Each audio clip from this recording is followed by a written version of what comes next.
Good afternoon. The committee will come to order. Without objection, the chair is authorized to declare recess at any time. Today, the Rules Committee is convening to consider 6 separate measures: H.R. 845, H.R. 1366, H.R. 3616, H.R. 3632, H.R. 4371, and H.R. 4776. H.R. 845, the Pet and Livestock Protection Act, would require the Secretary of the Interior to reissue regulations removing the gray wolf from the list of endangered and threatened wildlife under the Endangered Species Act of 1973. Legal activism on the part of progressive judges has bound the hands of states and prevented them from enacting their own rules and regulations related to managing their gray wolf populations. As a result, our nation's agricultural community has become even more vulnerable to these predators. This legislation restores decision-making authority to those who best understand the local needs of farmers and ranchers. H.R. 1366, the Mining Regulatory Clarity Act, would provide for the location of multiple hard rock mining mill sites and would establish the Abandoned Hard Rock Mine Fund that would conduct abandoned hard rock mine reclamation. Mineral production remains essential to supporting America's standing within the global energy marketplace, as well as strengthening our competitive edge against our adversaries. This bipartisan piece of legislation will help dissolve bureaucratic roadblocks, unleash even more economic prosperity, and meet the overwhelming demand for more mineral production right here at home. To make sizable progress on building out our nation's mineral supply chain, it's imperative that we pass this legislation. H.R. 3616, the Reliable Power Act, would require the Federal Energy Regulatory Commission to review regulations that may affect the reliable operation of the bulk power system. As has been said many times before, the demand for electricity is rising in America. We know this to be true, and we cannot afford to put off addressing this important issue. This legislation acts as a safeguard against overbearing federal regulations that threaten the strength and reliability of America's power system. The previous administration smothered our nation's electric grid with red tape to the detriment of all Americans. That damage must be undone. H.R. 3632, the Power Plant Reliability Act of 2025, would authorize the Federal Energy Regulatory Commission to require electricity generating facilities to continue operating under certain conditions to ensure reliable service on the bulk power system. The bill amends Section 207 of the Federal Power Act to clarify the process by which a state commission or transmission organization can file a complaint with FERC to furnish adequate service if interstate service of a public utility is found to be inadequate or insufficient. This is yet another positive piece of legislation that not only works to ensure the reliability of electricity for Americans across the nation, but also places an important focus on maintaining grid reliability within the states. H.R. 4371, the Kayla Hamilton Act, would amend the William Wilberforce Trafficking Victims Protection Reauthorization Act of 2008 to enhance efforts to combat the trafficking of children. 3.5 years ago, in July of 2022, Kayla Hamilton, a young woman who this legislation is named in honor of, was murdered by an illegal alien from El Salvador who was allowed to enter the U.S. under the Unaccompanied Alien Children, UAC, program. Instances of violent crime committed by UACs released to sponsors, such as in Kayla Hamilton's case, are part of a larger, disturbing pattern that must be confronted. This legislation is designed to prevent tragedies like Kayla's murder by requiring HHS to request UAC's criminal records from their home countries. Further, it requires UACs with convictions for certain serious crimes to be placed in a secure facility, imposes stronger background checks and criminal history requirements for sponsors and adult members of their household, and closes a loophole in current law that allows illegal aliens to serve as UAC sponsors. Finally, we turn to H.R. 4776, the SPEED Act that would amend the National Environmental Policy Act of 1969 to clarify ambiguous provisions and facilitate a more efficient, effective, and timely environmental review process. Republicans and Democrats should agree that America's permitting process remains a fundamental roadblock to ensuring that every American has access to reliable, affordable, and low-emissions energy. This bipartisan legislation, at its core, is about good stewardship of the environment and eliminating the bureaucratic constraints that push America further away from economic and environmental prosperity. We have a very good slate of bills here today. I look forward to the discussions we'll have. With that, I now yield to the ranking member, Mr. McGovern, for any comments he wishes to make. Well, thank you, Madam Chair. But I got to tell you, every week it's the same story with Republicans. Nothing to lower grocery prices, nothing to help with rising rent costs, nothing to extend the ACA tax credits, nothing to help with affordability, nothing for my constituents or your constituents or any of the people who this place is supposed to represent. I don't know who writes all this stuff. I go home and I talk to moms and dads trying to stretch a paycheck, grandparents on fixed incomes, kids whose parents are skipping meals so they don't have to. These are the people. These are the people who are doing everything right, and they're not asking for handouts. They're asking for a government that gives a damn. And what does this Republican majority bring before us today? Nothing to help our constituents, but instead a bunch of bills that sound like they were written of, by, and for the billionaire corporations that are ripping our constituents off. Bills that help polluters and big corporations, bills that make life easier for the ultra-wealthy and harder and more expensive for regular people. One bill hands over public lands to mining companies. Not one site, not two, an unlimited number. It's yet another giveaway to greedy corporations while families struggle to make ends meet. Another bill attacks one of the greatest conservation success stories in American history, the gray wolf. Now, we've seen this before. When Trump delisted the wolf, over a third were wiped out in one season. Courts stopped it. Now Republicans want to do an end run around the law. Then come the fossil fuel giveaways, bills that keep old, dirty coal plants running, bills that override environmental protections, bills that could jack up electricity costs even more. Republicans already canceled billions in clean energy investments that would have lowered costs.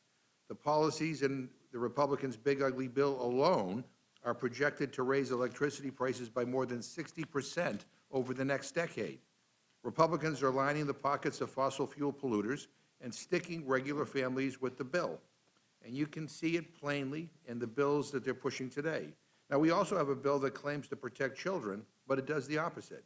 It treats vulnerable kids like criminals, which I think is a sick thing to do.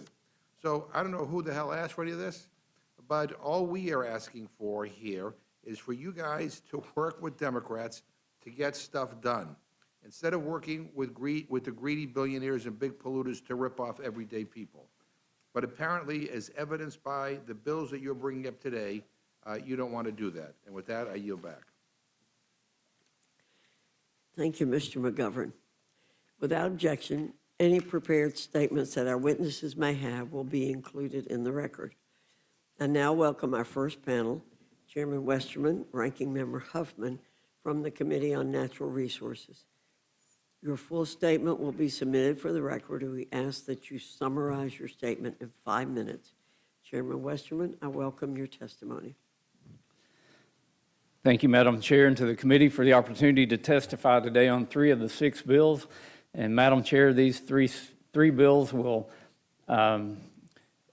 help move our country forward, and 2 of the bills, especially in the permitting area, will make things cost less, will allow opportunities for Americans to have better jobs, and will promote better stewardship of our resources, which will promote a healthier, safer, and cleaner environment. So I encourage everyone to listen attentively and ask questions, and you might learn something you didn't know about these bipartisan bills. The first one is H.R. 4776, the Standardizing Permitting and Expediting Economic Development Act, or the SPEED Act, which I introduced alongside Representative Golden.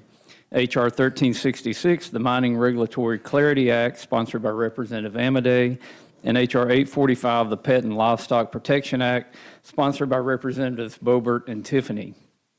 Each of these bills will take steps to restrain judicial activism, curtail agency overreach, and provide the certainty that is desperately needed for America to build, lower prices, and make Americans more prosperous. The first bill I will address is the SPEED Act.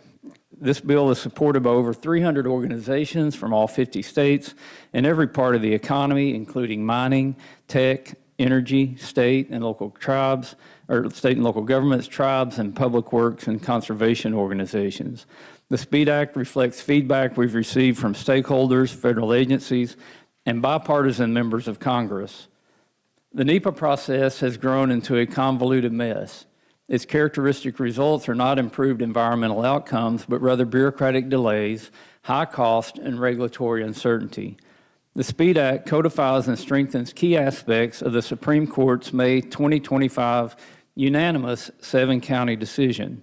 The bill makes clear agencies may consider only environmental impact or effects that are approximately caused by major federal actions, not those that are merely speculative to a project. The legislation clarifies agencies may not determine an action is subject to NEPA based solely on the provision of federal funds. The legislation realigns judicial remedies to reflect that NEPA is a purely procedural statute, a point repeatedly emphasized by the Supreme Court. Therefore, courts can no longer block projects solely because of alleged procedural mistakes.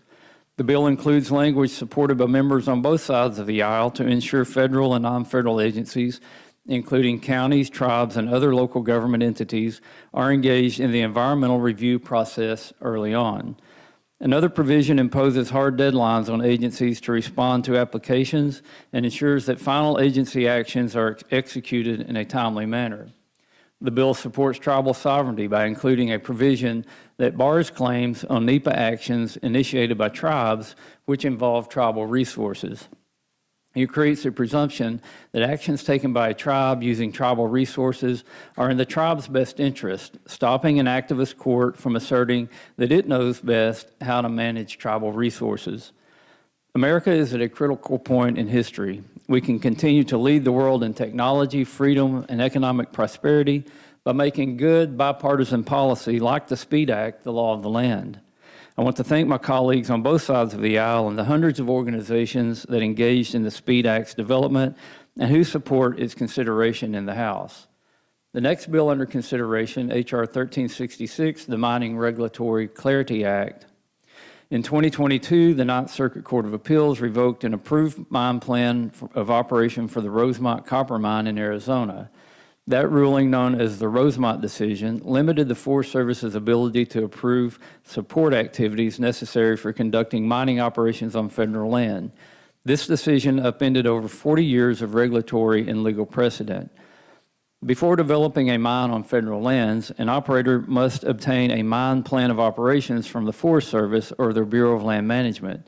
This plan must detail the intended surface uses of the mining claim, including those for waste rock placements, mills, offices, and roads. Under the Rosemont decision, however, operators must prove the existence of a commercially developable deposit on a claim before a plan of operations can be approved.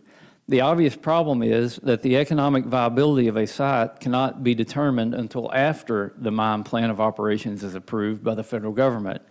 The ramifications of the Ninth Circuit's decision are substantial. Although the Rosemont decision involved Forest Service lands, it has prompted multiple lawsuits targeting projects on BLM lands based on similar regulations. The policy is not targeted at any single mining site. Instead, it seeks to restore the long-standing certainty necessary to conduct mine operations across the nation. The bill provides needed regulatory clarity by creating a new category of mill sites for activities ancillary to mining that operators can include within the boundaries of an approved plan of operations. The legislation also creates an abandoned hard rock mine fund, in which claim maintenance fees will be used to fund a program to inventory, assess, and remediate abandoned hard rock mining lands.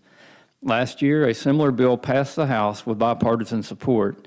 Since then, we have worked with our Democrat colleagues on revisions to achieve even stronger support. Again, I want to thank my colleagues on both sides of the aisle for their willingness to engage constructively on this bill. Lastly, will discuss H.R. 845, the Pet and Livestock Protection Act, sponsored by Representatives Boebert and Tiffany. This bill instructs the U.S. Fish and Wildlife Service to reissue its 2020 final rule, delisting the gray wolf from the list of threatened and endangered species across the entire lower 48 states. The gray wolf, unlike almost any other issue, has united the last 4 presidential administrations, which all found the gray wolf is recovered and should be delisted. Gray wolf populations in the United States are healthy, thriving, and have shattered recovery number goals. They are no longer at risk of extinction. It's time for Congress to act by clearing the political fog surrounding this issue, listening to the facts, and taking steps to delist the gray wolf. I urge the committee to report an appropriate rule to allow for the consideration of these important yields. Thank you, and I yield back. Gentleman yields back. Now recognize the gentleman, Mr. Huffman, the ranking member, for his 5 minutes. You're now recognized. Thank you, Mr. Chairman and Ranking Member McGovern. This week, we're inching out of the last days of the year with a lot of important work hanging in the balance, and the Republican majority seems to be melting down all around us. The Speaker's own members are openly criticizing him. Discharge petitions are piling up. And the GOP health care plan is always sort of like nuclear fusion, 10 years away from wherever you are. But there's something that's just days away, and that is a health care affordability cliff. But rather than addressing that, we are dealing with this meltdown. Now, it is telling that in the face of this meltdown, there is one thing that does seem to unite Republicans, and it is doing favors for big oil and foreign-owned mining companies, and also apparently shooting endangered wolves. So instead of helping people at the end of this year, we are stuck with the legislative nightmare before Christmas. And I'll start with the SPEED Act. From the start, Democrats have made clear that we would love to negotiate a bipartisan permit reform deal, but we need to start by ending President Trump's crazy war on clean energy. Unfortunately, our friends across the aisle refuse to do anything about that, and this bill does nothing about that. It leaves in place the numerous arbitrary permitting barriers that this administration has erected to block the cleanest, most affordable forms of energy, and even the marginal changes that were made in committee, the cosmetic attempt to suggest neutrality on clean energy, seem to have incited moral panic among some members of the Republican conference. Beyond the failures on clean energy, this bill is a dangerous and harmful attempt to gut America's foundational environmental law, NEPA, under the guise of permitting reform. It would make it much harder, in some cases nearly impossible, for communities to have their voices heard. It would fundamentally shift NEPA from the important environmental protection policy that it has always embodied towards a box-checking exercise for developers, undermining the basic principle that the federal government should look before it leaps and be transparent with communities about the consequences of proposed projects. Now, I, along with many of my Democratic colleagues, do support practical, genuine, bipartisan reforms that would speed up permitting for the things we need, clean energy and other critical infrastructure. But we can do that while maintaining appropriate environmental protections, respecting tribal consultation, and protecting community input. And that would give developers real certainty. That's not what the SPEED Act does.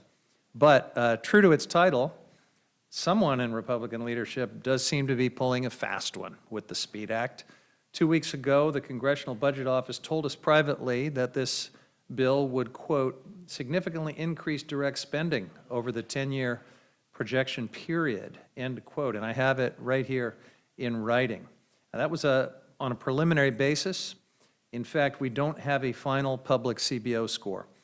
And it sure looks like someone in the face of that deficiency is rushing this bill to the floor before deficit hawks, if there still are any, figure out what's happening. So Merry Christmas, big oil.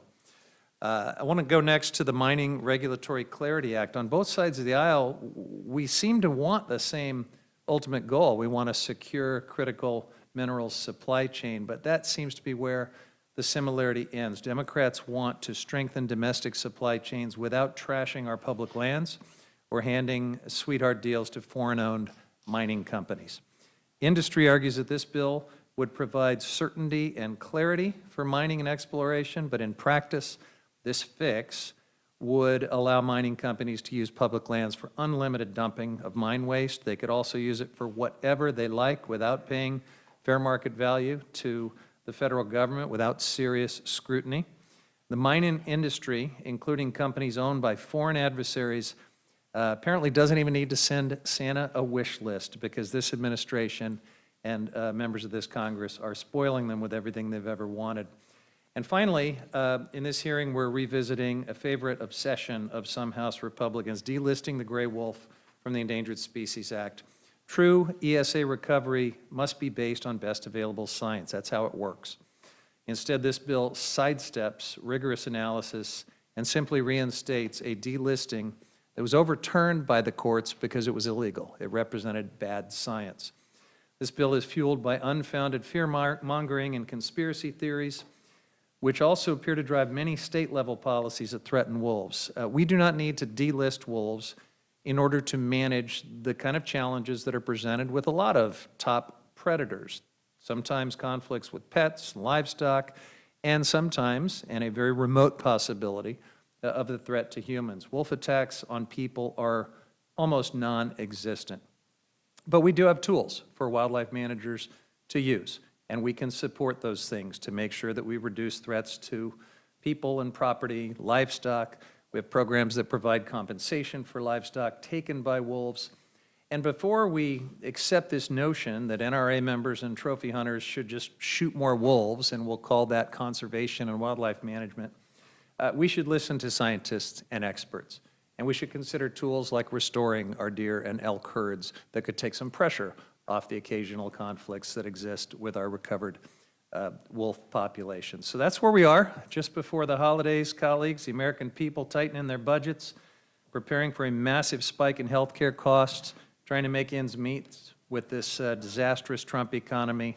And Republicans are talking about killing endangered wolves, allowing foreign-owned mining companies to pillage our public lands, and fulfilling a big oil wish list. I hope that all of these measures will be opposed and that Democratic amendments will be ruled in order so we can have a full debate on this absurd agenda, and maybe doing that would reduce this outbreak of discharge petitions that we're seeing. So I thank you and yield back. Gentleman yields back. Now recognize Ms. Fishbach for her time of questioning. Thank you, Mr. Chair, and thank you both for being here and testifying today. But Chairman Westerman, you know, the SPEED Act, I appreciate it because I think that it streamlines things, it makes things make more sense. And I do think, you know, as much as the opposition can say that it's not for our constituents, this is absolutely for our constituents. Try to make government more effective for them.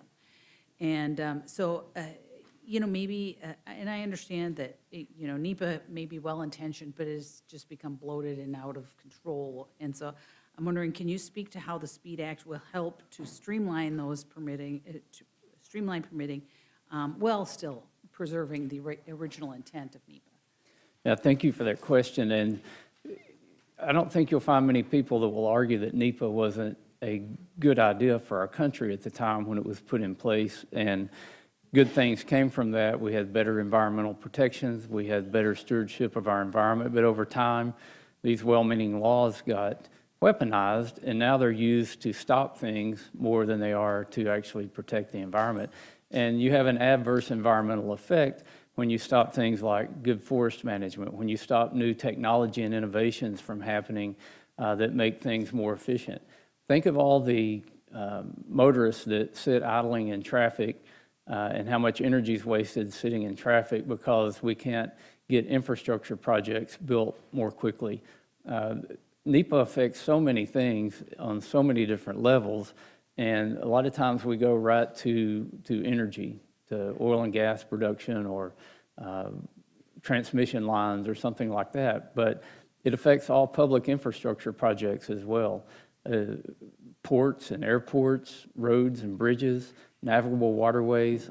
All of those things get caught up in the NEPA process, and it takes an average of 6 years on public infrastructure projects, an average of 4.5 years on all of the projects to get through the NEPA process. And if you go back 6 years from now, you're at 2019, look at the inflation that happened the past few years. And all of those costs got added into projects that could have been built during that time, but they were on hold waiting for NEPA approval. We have aging infrastructure in our country. There was a Infrastructure and Investment Jobs Act that had some bipartisan support on it. A lot of that money never got spent on building infrastructure because the infrastructure couldn't get permitted. We want to keep the environmental protections in place, and the SPEED Act does that. It just does it in a timely manner. It cuts out bureaucratic red tape. It makes the process move along more quickly. And again, the Supreme Court said NEPA is a procedural process. They didn't just say that in a half and half decision. It was unanimous. Every judge on the Supreme Court said that NEPA is a procedural statute, and it can't be used to dictate outcomes like it's been weaponized to do. So we want to codify that. We want to make it a process where people have confidence that they can go through the process, they can get a permit, they can build a project, and they can get a return on their investment, which is going to mean lower energy prices for Americans. It's going to mean better jobs for people here at home, because like right now on critical minerals and rare earths, the Wall Street Journal published an article a few weeks ago that said China mines 70% of those and they process and control 90% of them.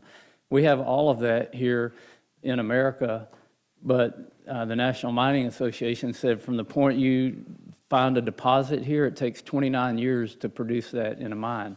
That's because it gets held up in the NEPA process, and even after you get a permit, you can be sued in court by somebody who has a special interest, and they may sue on a technicality in NEPA and get an injunction that stops the whole project after sometimes billions of dollars have been spent on that project. So it's broken. We need it to benefit Americans here at home and lowering prices and providing better job opportunities. We need it to be competitive on a global stage. And I haven't even mentioned the increasing demand for data and for AI and for the energy demand that's going to increase. If we want to keep electric prices bearable for American consumers and for commercial and industrial users, we're going to have to figure out how to get more energy to fuel these data centers, because they're going to build them, and there's only so much energy to go around right now. And Mr. Chair, I appreciate that, because, we do have aging infrastructure. Things are starting to get older, and we need to find a more efficient and cost-effective way to do these things. And so I appreciate you bringing this forward. And moving to the bill on gray wolves, this is something I have been dealing with for years. Live in Minnesota, obviously have seen the results of wolf attacks, and not only on cattle, but on household pets. And so we absolutely, I don't think that the issue of, we can mitigate those things, and kind of discounting the real things that are happening and the real harm it is doing to our farmers and our ranchers. And there may be some reimbursement, but unless you prove that it was a wolf attack and you have proof, they don't reimburse, or they run out of money so there's all kinds of things going on, but they're not small animals. They are not pleasant. They are attacking. They are really, truly attacking and taking down cattle and livestock. And there is a huge economic impact. And so I was wondering, Chair Westerman, if you could maybe talk about it. If we don't pass this bill, what kind of economic impact is that going to have? Well, thank you again for the question, but let's go back to, we keep hearing we have to follow the science. Well, the Obama administration Fish and Wildlife Service said the gray wolf was recovered. The Trump administration said that. The Biden administration said that. But yet we've been unable to delist the wolf. We should celebrate this as a victory in U.S. conservation.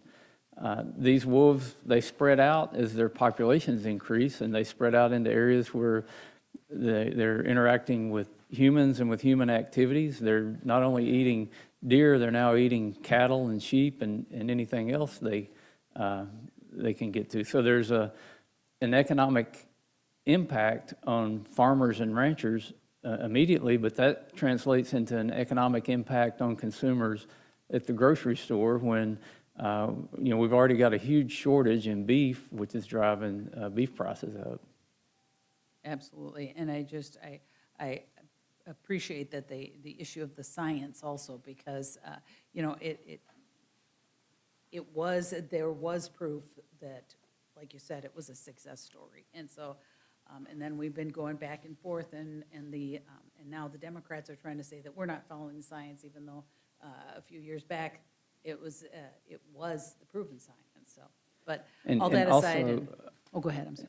When you delist the wolf, it just doesn't become open season on gray wolves. You would have states that would manage these populations through hunting or whatever means they needed to keep the population levels at an adequate amount. Yep, absolutely. And I do think that this is something, and again, I'll point out, I know that they say these are not for our constituents, but these are constituent calls that I do get. And so this bill and the bills that we are passing absolutely address issues that our constituents are having. And so I appreciate you bringing them forward, and with that, I yield back. Gentlelady yields back. Now recognize Mr. McGovern for his time of questioning. Yeah, I don't even know where to begin. We just spent 9 minutes, almost 9 minutes, talking about wolves. Not a word about health care. Not a word about affordability. Not a word about anything that people are talking about. I've done 14 in-person town halls in my district. I've actually participated in town halls in other people's districts. I was in Pennsylvania over the weekend in a Republican district, listening to people. I can tell you honestly, not one person in any of these town halls brought up any of the stuff we're doing right now. I mean, not one. They did bring up health care over and over and over again. In 4 days, we're about to go on vacation for over 2 weeks. And so we have 4 days to get important business done to help the American people. And this is what we're doing? I mean, millions of people are seeing their health insurance bills skyrocket. They'd be paying more in health care premiums. People are making a decision not to get health insurance because they can't afford it. And we can argue about how we fix the big system of health care, in the long term. But in the short term, we know that extending the ACA tax credits will help millions of people keep their health insurance. And then we can argue about, what is the big picture that we need to be striving toward. I mean, Republicans keep on talking about, oh, we have our health care plan. You've been saying that forever, but at some point you got to come up with something. And we're doing this. I mean, it's like this place has become, a chamber where we debate trivial issues passionately and important ones not at all. What is important is whether or not people can put food on the table for their families. What is important is whether they can afford their health care, whether they can, whether they can pay their rents, whether they have access to adequate housing. And this is I'm just like, I get it. If we were doing, if this were the beginning of the year or something like that, I mean, I get it. But I mean, everybody's talking about health care right now. Everybody. Republicans are talking about health care. Read the polls. Even Republican voters are saying, they want the ACA tax credits extended. They want more focus on issues of affordability.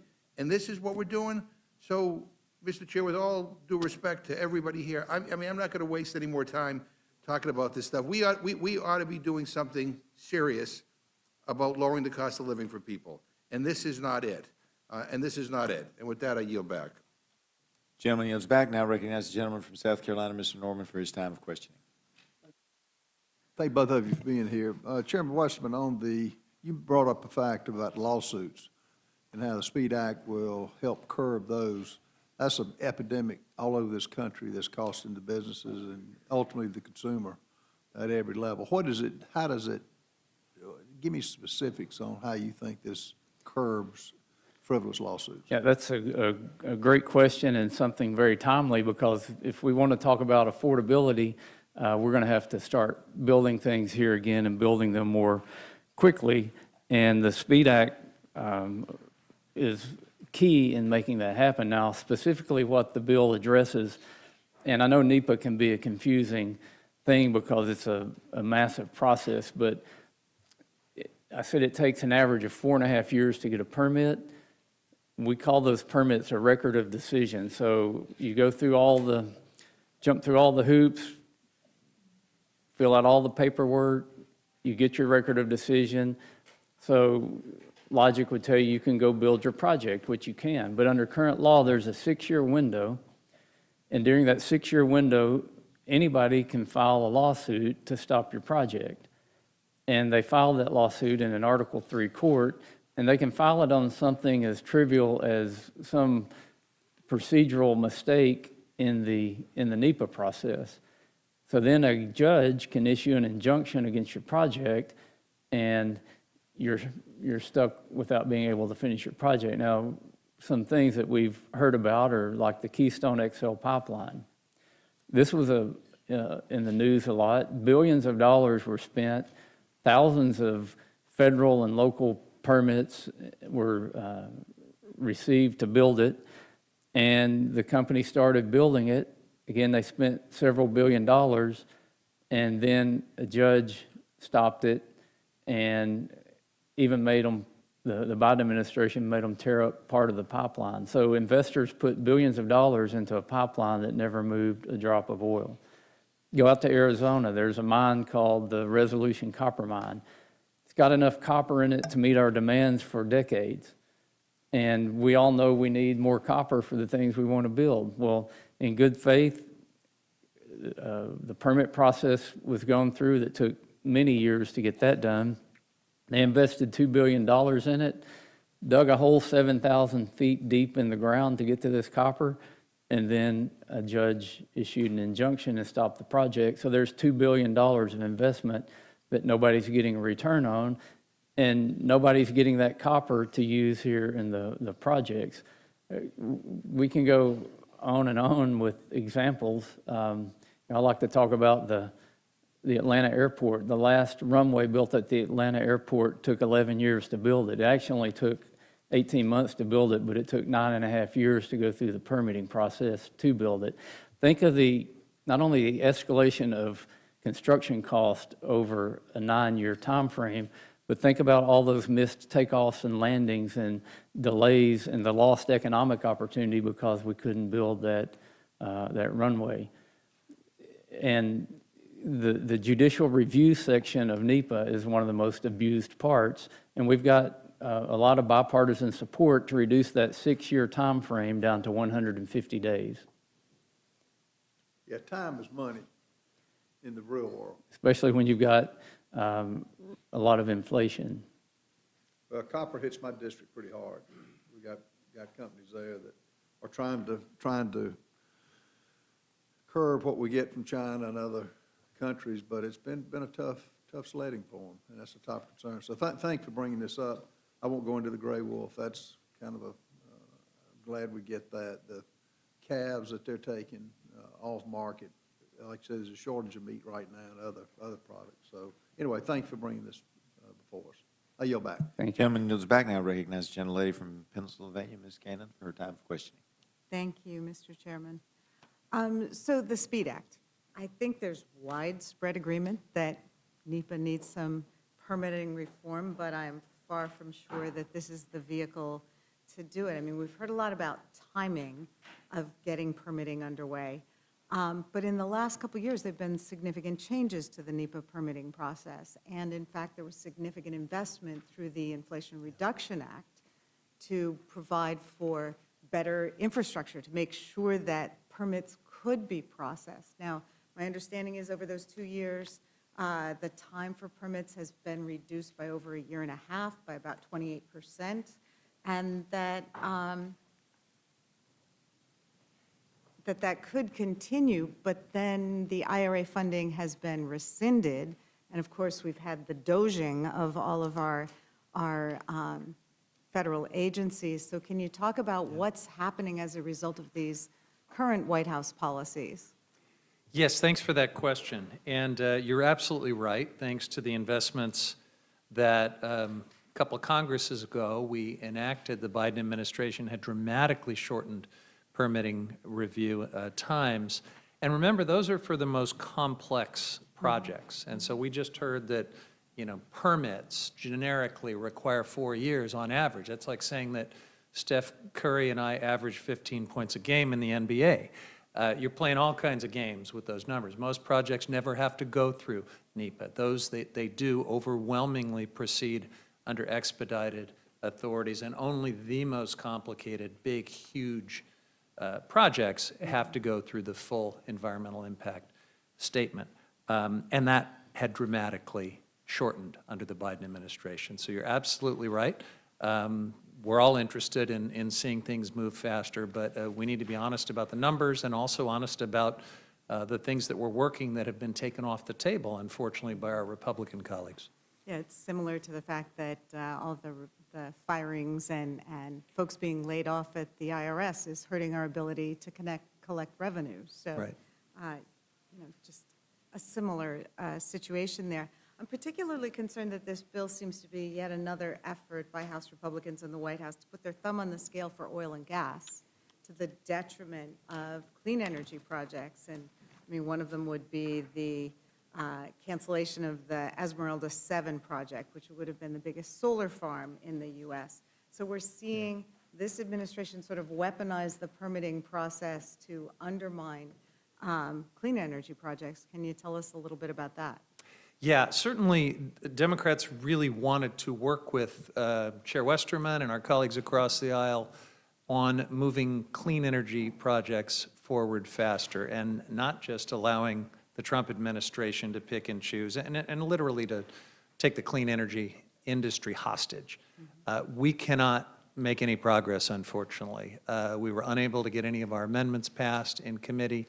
The chairman accepted an entirely cosmetic amendment that they said was the solution to our concerns. It does nothing to end the war on clean energy. And so we are still stuck here today with a bill that, if you care about clean energy, if you care about the things that were discussed at the outset, meeting all of this rising demand for electricity, clean energy is the fastest, cheapest, most obvious way to do it. A lot of people don't want to wait 10 years to get a natural gas turbine so that they can burn some more fossil fuel. They want to quickly plug in with the abundant clean energy that's available very quickly and very cheaply. And this administration, at least whenever federal permits are required, has said, no, you can't do that because we just don't like it. Well, I mean, it is really concerning that time and time again we see this administration prioritizing fossil fuel projects while undermining every other project, whether it's solar, wind, et cetera. And at a time when, as you said, the rising energy demands require that we have an all of the above kind of a process in place. We've also had a little bit of discussion about H.R. 845, which would remove the gray wolf from the endangered species list. I mean, this is not the first time a Trump administration has tried to do that. This bill would reinstate a rule that was offered at the end of the first Trump administration. That attempt was blocked by the courts because the decision was essentially a political decision that lacked scientific support. Interestingly, in what appears to be an admission that this rule still lacks scientific support, the bill would also ban judicial review of it because it couldn't pass. So can you address why this bill would undermine both our environmental laws and biological diversity? Yeah, judicial review is a bit of a boogeyman for our Republican colleagues. And the SPEED Act, you were just talking to me about it, they've essentially gutted it, rendered it almost entirely meaningless, even when it is available. But with respect to wolves, they're doing the same thing. And it is essentially a flouting of process that is there for a reason. It is there to make sure we get things right. And you correctly pointed out that the Trump delisting, look, if we want to follow the science and it leads to delisting and it's done right, that'll be the outcome. That will be what happened. That's not what the Trump administration did. They took shortcuts, and a court said you can't do that. That's the way the system is supposed to work. So simply stubbornly putting an illegal rulemaking back into effect and closing the door by saying you can't even review it in court is not exactly a roadmap for good policy. Right. Well, as a firm believer in science, I would oppose that bill as well. Thank you. I yield back. Gentlelady yields back. Now recognize the gentleman from New York, Mr. Langworthy, for his time. Thank you very much, Mr. Chairman. I want to focus on the SPEED Act because it addresses a problem that has become impossible to ignore. Democrats continue to defend a federal permitting process that takes longer, costs more, and delivers far less certainty than it should. H.R. 4776 responds to a system that has drifted far from its original purpose. Environmental review was meant to inform decisions, not prevent decisions. Yet today, projects are delayed for years and years, not because impacts haven't been studied, but because the process itself has become the real obstacle. Democrats argue that the current system is working as intended, but when reviews sketch out for over a decade or more and litigation becomes routine, it's clear something is really broken. And we're seeing this play out in real time in New York with Micron building a massive new chips facility. Defending the status quo should not be the solution that we're looking for here. And that's exactly why I'm excited to support the SPEED Act, and I think that's what the SPEED Act addresses. It does not eliminate environmental review, it refocuses environmental review. It encourages agencies to rely on existing analysis. It sets clearer boundaries, and it brings certainty to the decision-making process. It ensures that decisions can actually be made and executed. Chair Westerman, can you explain how the SPEED Act restores clarity and finality to the permitting process while still preserving meaningful environmental review? Well, great question, Representative Langworthy. Thank you for asking that. There's several ways that the SPEED Act will help benefit in those areas. You mentioned the Micron chips facility. It addresses the issue of creating a federal nexus that triggers environmental NEPA permitting just on the basis of a financial nexus. Now, when you look at, there were chip plants all around the country that were announced. These are private companies building on private land, and you would think there's not really a federal reason to go through the NEPA process, but because they received funding from the federal government, it triggered NEPA. And there's been a whole series of exemptions passed through Congress to allow these plants to be built because they're a matter of national security. Unfortunately, the Micron plant in New York was a little bit different situation, and it's still held up. But the SPEED Act would fix that problem.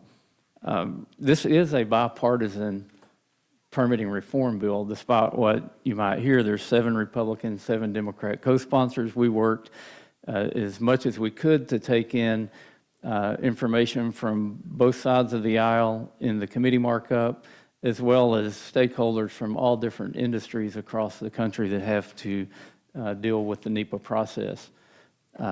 It's interesting, there's some of our Republican colleagues that think it's going to allow permitting to happen too easily, and there's some of my Democrat colleagues who say this is just window dressing. We didn't do anything to create any kind of certainty.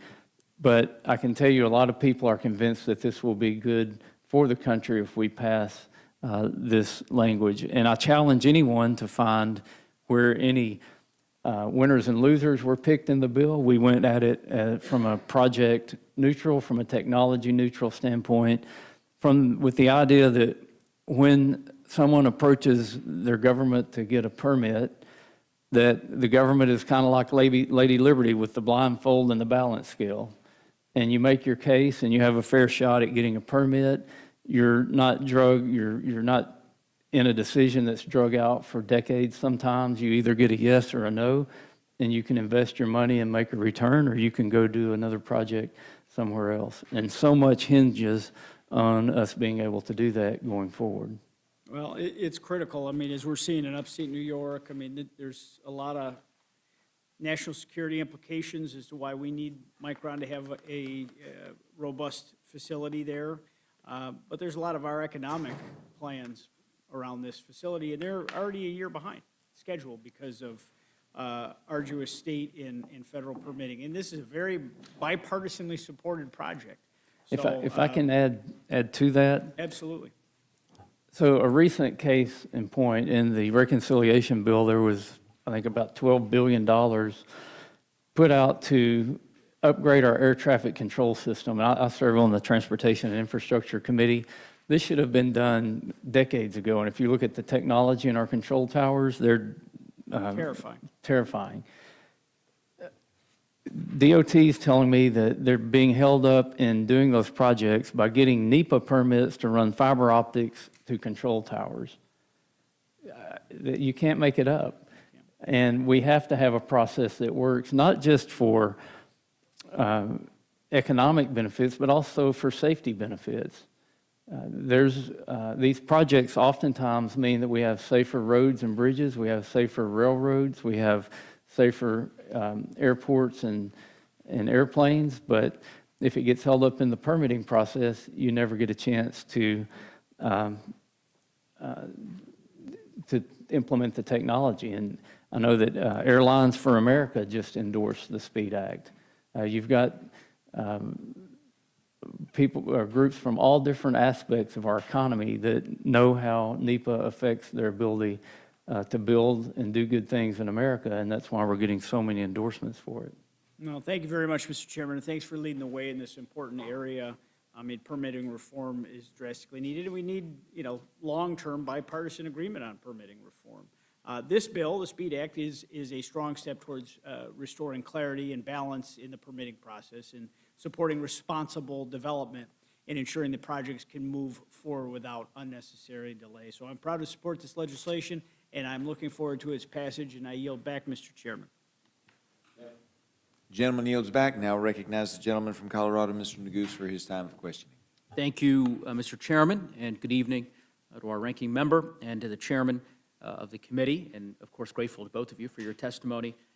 And I have a couple of questions. I support broadly speaking permitting reform, although cannot support this bill for many of the reasons that the ranking member articulated.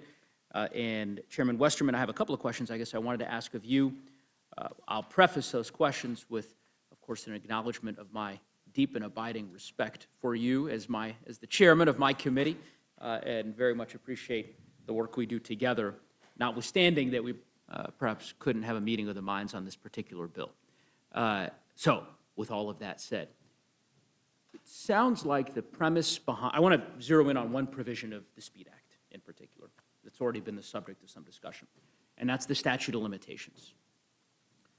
Currently, under NEPA, the statute of limitations for filing a lawsuit is 6 years, correct? That's correct. Under your legislation, the new statute of limitations would be 150 days. That's correct. Okay. And the basis for that change, because that's a pretty dramatic reduction, is the argument that lawsuits under NEPA are making permitting unwieldy, correct? Well, I don't think that that describes it exactly. Are there too many lawsuits? What happens is when you get a record of decision, you're issued your permit, you should be able to go build your project. So you're committing capital, and by the whim of a judge, that project can be stopped, and it happens all the time. So if we're still giving somebody... That's what I'm getting at. I think we're saying the same thing. I want to make sure I'm not misunderstanding it. You're not suggesting that there aren't a lot of lawsuits. You're saying there are a lot of lawsuits under NEPA, and so that's making it more unwieldy in terms of getting these projects. And it creates uncertainty Okay. for an investor to think, do I want to invest in this project that involves NEPA, or do I want to go somewhere else and invest where I can get a return on my investment and not be subject to something you can't even really conceive might be out there? You know, some of these things come out of left field where there's a suit filed and the judge says, here's an injunction, stop your project, and you don't really have any relief. So we want to, in the SPEED Act, keep the process going, give people the opportunity to say, you know, this was missed in the permitting process, and I have a right to go to court and get relief. Well, when they go to court, the judge will say, if they agree with the plaintiff, then we're going to send this back to the agency to get it But fixed. I guess where I'm getting a little bit confused, embedded in the conclusion that you're describing is the belief that there's a problem you're trying to solve, right? I mean, the idea is there are too many of these lawsuits that are percolating. And so the Speed Act, you're hoping to essentially prevent the proliferation of lawsuits under NEPA. Or is that not I mean, maybe your position is there aren't a lot of lawsuits, in which case I'm not sure why you're changing the statute of limitations. The goal is to keep the process moving to make NEPA the procedural statute that it's supposed to be. Not that NEPA can dictate outcomes, but it's a process that keeps moving. So is it your position then, I guess, that if, let's say the Speed Act becomes law, okay? Is it your position that it would be a worthy goal to have the same volume of lawsuits under NEPA post-Speed Act versus the current state of affairs? I've never really thought about this in the number of lawsuits. I think a successful measure after the Speed Act becomes law is if we're building things, implementing innovative new technology and growing our economy, and we're not chasing China on rare earths and critical minerals, okay. that When we're I not seeing understand electricity prices continue to increase. Let's back up way up. Mr. Huffman, maybe I'll ask Mr. Huffman this question, then I'll come back to you. Because Mr. Huffman, you were a lawyer for many years. Okay, so as was I.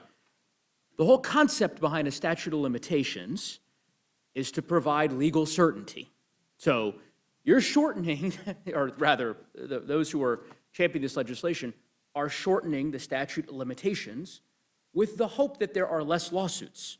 I didn't really think that was something that folks were hiding, and I don't, am I missing something, or is that, I thought that was sort of an avowed part of the Speed Act. I think if I Googled it and, looked online for the benefits of the Speed Act, by the way, Mr. Chairman, on a bipartisan basis, as you said, there are Democrats and Republicans who would say, yeah, the goal is to reduce the number of lawsuits. Am I missing something, or is that, ranking member, am I? That is the obvious purpose of a statute Yeah, of okay. limitations. And in this case, we're going from 6 years to 150 days. That's a rather conspicuous contraction of the window for litigation. Correct, yeah, I mean, if you reduce the if you reduce the statute of limitations from 6 years to 1 day, instead of 150 days, you would decrease the volume of lawsuits to a significant degree. And one of the reasons that that happens, as the gentleman knows, is sometimes the reason you have at least the allowance of a period of time to bring litigation, sometimes you need to figure out if you have a claim, and that Correct. can take some time. Correct, exactly. So, Mr. Westerman, going back to you, Mr. Chairman, I guess, giving you another opportunity on this question. Do you understand the argument that I'm making here? Am I misstating I one think- of the reasons for the legislation? Or is it true that part of the goal here is to reduce the litigation, which is precisely why Mr. Norman, just by way of example, my colleague from South Carolina, he spent a good deal of his time excoriating lawsuits and making the case that he's voting for this bill because he wants to reduce the volume of lawsuits. I will agree that reduced litigation is a goal. Okay. But you've got to that's- look at the whole picture. No, I hear you. So you've got a comment period. You've I'm got not- this whole permitting process where people can make I hear you. their desires known. It's not like you're fencing everybody out until after there's a record of decision and now you've got 150 days. You've got this whole process going through the NEPA permit where people who would be affected by it Chairman, can voice their concerns. I'm not faulting you. I just want to be very clear. I'm not faulting you or those who are supporting the legislation on the basis that they'd like to see less litigation. That's a principled position that you have and that I disagree with. But there's not, the point that I really wanted to get to, I mean, this is the sort of crux of the matter, is it's unclear to me the problem you're trying to solve. Because if the argument is you'd like to see less litigation, then the premise is that there is too much of it now. What percentage of decisions under NEPA are litigated on an annual basis? I don't know the exact number, but I know I've heard this argument. 0.22%. Right. I've looked it up. So 1 of every 450 NEPA decisions make their way into litigation. And so all I'm saying, I So actually. how many are settled before they get into litigation? Sure, I'm sure there are plenty of those that are settled, so, but my point is simply that, again, I think there are principles behind permitting reform that I support. And I It suspect seems like my you member wouldn't supports mind as well. shortening the Let me finish timeframe. real quick, Mr. Chairman, and then I'll give you a chance to respond.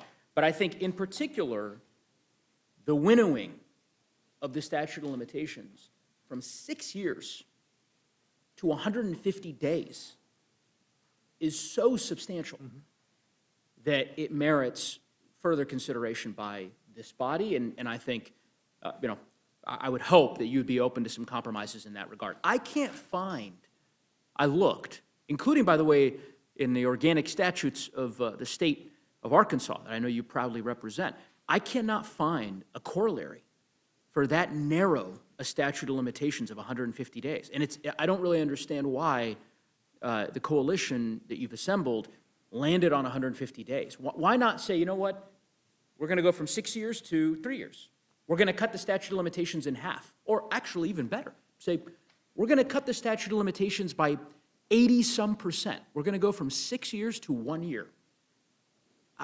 Why not, why'd you go all the way to 150 days, I guess is the question I have. Well, Mr. Neguse, I appreciate your observations here, but I think we had almost 70 Democrats vote for 120 days under the Fix Our Forest Act. I don't think you voted to make our forest healthier, but a lot of your colleagues did. I would disagree with that premise, but I didn't vote for the legislation. So that you described, we went up a full month from what we had in the Fix Our Forest Act, and as you're aware, the Fix Our Forest Act's moving through the Senate with bipartisan support. So I don't know that. Was Fix Our Forests, the statute of limitation there is for claims against permits issued for mass oil and gas development on public lands? I don't know unless I missed. No, it was doing something that can make our federal lands Wildfire healthier. mitigation. Yeah, no, I know, but mitigation, I'm not, right. but you're talking about a bill here that relates to mass industrial development in different parts of the country, and you've taken what was a 6-month statute of limitations, and you've reduced it to 150 days. You didn't say, let's reduce it by a few years.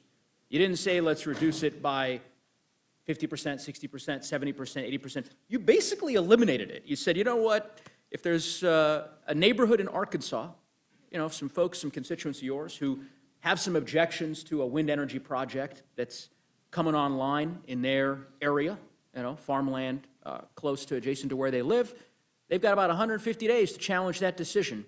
And if they miss that 150-day window, what used to be 6 years under President Trump, under President Biden, under President Obama, under multiple administrations over the course of the last 50-some-odd years, will now be 150 days. It just seems very seismic, in my view.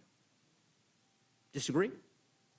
There's probably going to be a lot of lawyers that don't like that, but I think a lot of people that are trying to build something to make our economy stronger, to make us more competitive on the global market, and that want to see projects actually happen and good jobs get created and prices drop, I think they're going to be in favor of that. And some people probably look at it and say, why, if you go through this rigorous process to get a permit, is there even this extra time where your permit can be challenged and revoked? So I think 150 days. Good question. Why not eliminate the 150 days entirely if that's the case? Sounds like you're saying, why have judicial review at all? Are you offering an amendment? It sounds like that's something you want to consider.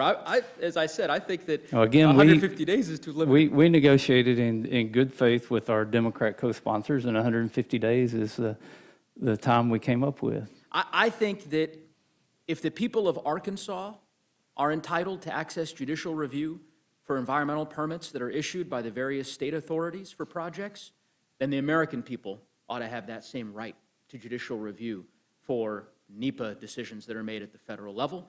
And I don't think it should be 150 days. I'm not suggesting to you that it should be 6 years, but 150 days seems awfully, awfully short. But in any event, I appreciate the exchange as always, Mr. Chairman, and I'll go ahead and yield back the balance of my time. Gentleman yields back. Now recognize the gentleman from Georgia, Mr. Scott, for his time of questioning. I don't have a whole lot of questions. I do want to say this. I'm glad we're not subsidizing the destruction of the forest lands of the United States and the wildlife habitat in order for people to put solar panels on them anymore. So every time I come home, every time I get to go home from Washington, every time I come up here, in my district, they have destroyed thousands and thousands of acres of forest land and wildlife habitat that was gorgeous, flattened the watersheds, and put solar panels up there. And all subsidized by the United States taxpayer. For what? You know, and the idea that you can continue to destroy the wildlife habitat, and do it in the name of the environment, is the epitome of hypocrisy. So, Mr. Westerman, I'm glad we're doing this. I mean, my recollection is that when, going back to after the Inflation Reduction Act was passed, as they called it, and other things, that President Biden agreed, part of the agreement with the Biden administration, because even the Biden administration acknowledged that the permitting was a problem and that we needed to have permitting reform, and the debt limit. The Biden administration agreed to major changes in permitting because that's what it's going to take to get industry coming back to America and to keep the economy growing. Is that correct? Do you recall that the Biden administration agreed to the permitting reform? You're right, and a huge majority of Congress agreed to that because we passed the Budget Control Act. And if you remember, we focused on an environmental assessment, which is one way to do a NEPA permit, and said it can only be, or take a year or be 100 pages long. And then the more complicated way of doing one through an environmental impact statement, I think we said 2 years or 150 and potentially up to 300 pages long. The case the Supreme Court heard, the 7-county case out in Utah, was 3,600 pages long. So we have agreed in Congress and with the Biden administration that NEPA permitting should be shorter. But guess what happened? When you start the time clock is when the federal agency notices it, I guess, in the Federal Register. So if somebody notifies the federal agency they want to proceed with a permit, what we saw in the Biden administration is they were waiting to notice the permit, so they're adding all this time on the front end. And then after you go through the permit and get the record of decision, or through the process and get the record of decision, they were waiting to issue the permit. So even though they might have done the work on some projects in the given time frame, they were adding time to the front end and the back end. Well, now this is a Democrat amendment that we put in the SPEED Act at markup, was to set a time frame. I believe it's 30 days from the time you get notice till you have to start the time clock on the permitting process. And then another time, I believe it's 30 days from when the record of decisions agreed to until you get a permit issued. Those were amendments that my Democrat colleagues who worked on the bill with me wanted to add. Those are common sense, good provisions that we shouldn't even have to put them in there if you had good actors in the bureaucracy. And those Democrat amendments are in the piece of legislation right now. They are in the bill we have before us. And we had an agreement when Joe Biden was the President of the United States that we were going to do a lot of these things, and then... and the bureaucracy got a hold of it. Yeah. And now that we have President Trump, the same people that were for these changes before, because they know it's what it takes to get the economy back on track and bring an industry back to the United States, now that it's President Trump, some of them are opposing it. Is that a fair statement?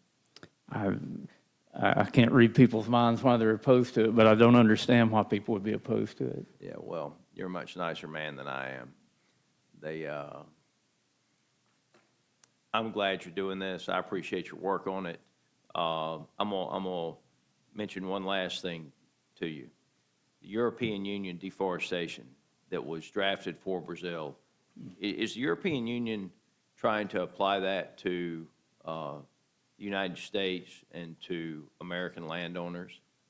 Yeah, they are. It's a whole different subject, but I know that healthcare has been talked about during this hearing, which isn't on the agenda, so maybe we get a little grace to talk about the EUDR rule that is, in true European fashion, probably promoting more deforestation than it's protecting. They're even excluding countries like Finland and Sweden from sending wood products into the EU because the EU saying, if you cut timber from a place where timber's been cut before, we're not buying it.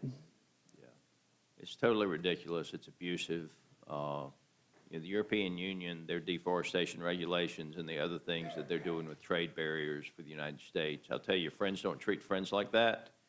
And the European Union needs to understand, we know that they don't consider us a friend. And I, for one, don't appreciate what they've done with that regulation. With that, I yield. Gentleman yields back. Now recognize the gentlelady from New Mexico, Ms. Ledger Fernandez, for her time of questioning. Thank you, Chair, and thank you once again also. You have a lot of natural resources members. Yeah.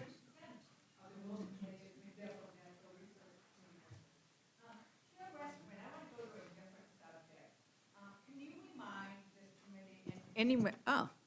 remind this committee and any Americans watching how much a mining company pays the United States in royalties when they mine copper or gold or critical minerals from our federal public lands?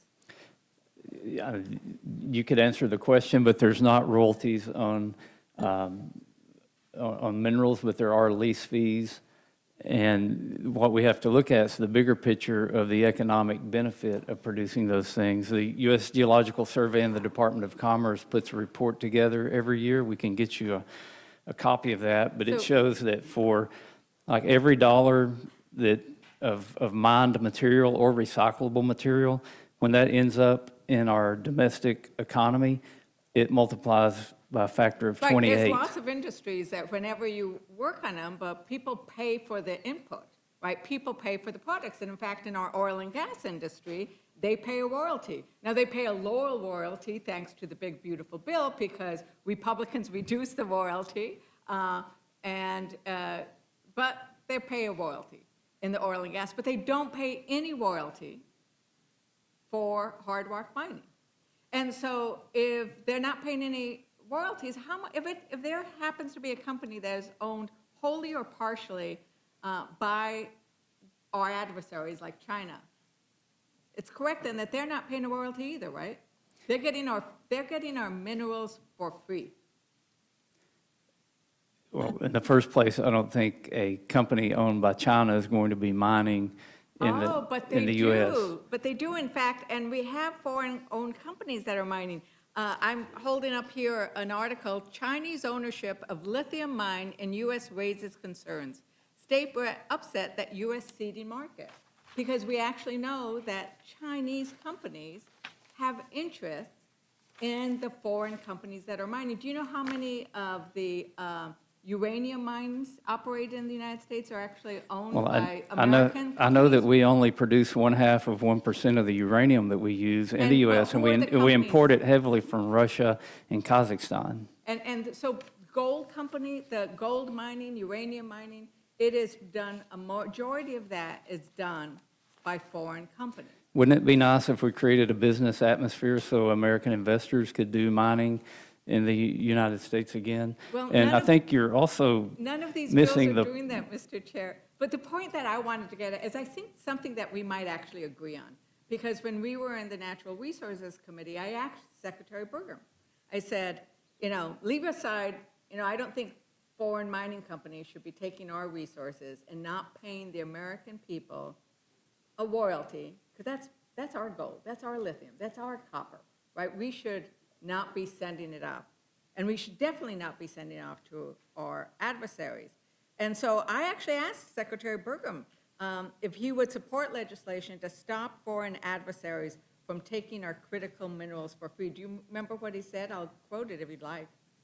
I'm all ears. Okay. Secretary Burgum said, quote, "I don't think we should be allowing foreign adversaries to mine critical minerals in our country." Would you agree with Secretary Burgum? I agree, and I think the solution to that is to create an atmosphere and a system where American investors can mine our minerals and our critical minerals. And we also have to have the processing facilities here, which it's almost impossible to permit a processing facility.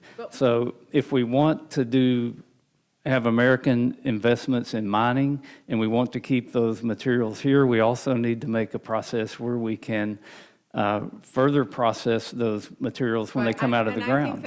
I think that also would make economic sense, but the question is, should we be allowing federal adversaries to be mining? And right now, there would be a way to stop that, because I have an amendment, and it's an amendment that I've offered in committee that would say that that a foreign adversary, if the corporation is owned or has ownership, if the Chinese government or its entities own an interest in that foreign mining company, they cannot be mining on our land. So they could divest, right? But that would be a simple way of doing that. We don't need to wait for, well, I'd love for it to happen. There would actually be a process to say, China, you're not getting our lithium, you're not getting our copper for free, you are not getting any of our materials for free. So I have an amendment to do that, and it would actually then accomplish what you just said you agreed with Secretary Burgum. Well, I think we'll have to look at your amendment and in the entirety, in the context of the amendment. I know those things get complicated, but I'm all for American mining on American soil and keeping our materials here so that we can invest them and build our economy. Thank you, Chairman. I have offered this amendment over and over again. I keep getting promises that it'll get looked at. And I would also say that Representative Molnar, and I'm sorry, Representative Molnar, if I'm not saying your name correctly, that the Select Committee on China, the head of that says we should also be doing this. So I hope that we will give it consideration. And I just want to say, you know, I really do support revising the permitting process, right? You know, and I raise it often, that I don't think there's anybody on this committee, and probably not even on our Natural Resources Committee. I have a district that probably produces more energy than anybody else's, right? Because I've got the Permian Basin, I've got the San Juan Basin, I've got wind, I've got solar, I've got geothermal, and we have uranium resources. So I care about permitting reform, but I also care about making sure that our communities are protected and that they have a say. And I've often talked to you about how important that community input is, the tribal input. And so that is very important to me. And so, you know, I want to make sure that happens. And I want to make sure that, like the issue about judicial review, that if you participate in the public comment process and you have a comment, I have a mine. There's a proposed mine in a place where I played as a kid, the Pecos Forest, and a mining company really kind of destroyed that watershed when they operated there before. So the community is concerned. In the NEPA process, they will probably submit many comments, and those comments might be similar.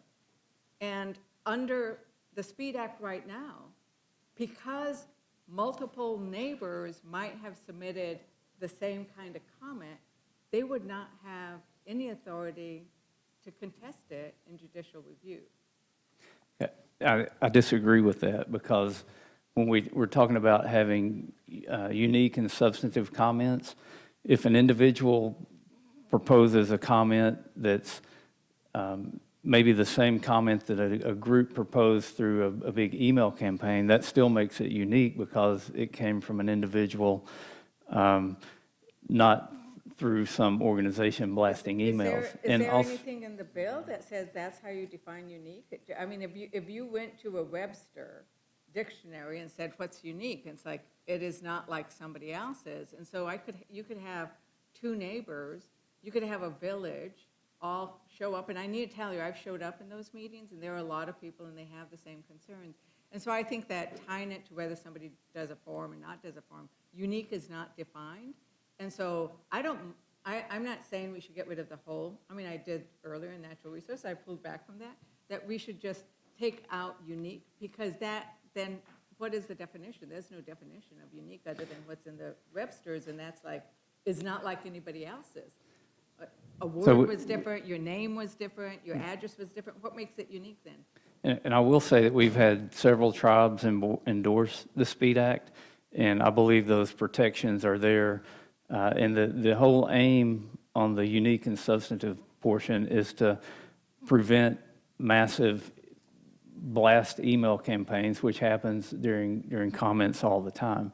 If we could go back to your Chinese mining amendment, does your amendment prevent Chinese companies from buying stock in American mining companies? It would, it would prevent, if the company is, the foreign company has Chinese ownership, that would be the prevention, or if it's a publicly traded, if it's a controlling amount of stock. So, I don't think the Chinese government, the Chinese Communist Party, I don't think they want to see mining on American soil. So do you think it would be possible that they would buy up just enough ownership through a publicly traded company to disqualify that company from mining? So if, on your amendment, that may be the area where we need to address. But I think that those are things that are easily solved. I mean, we have a lot of areas where we prevent foreign adversaries. We voted on the TikTok, you voted on that.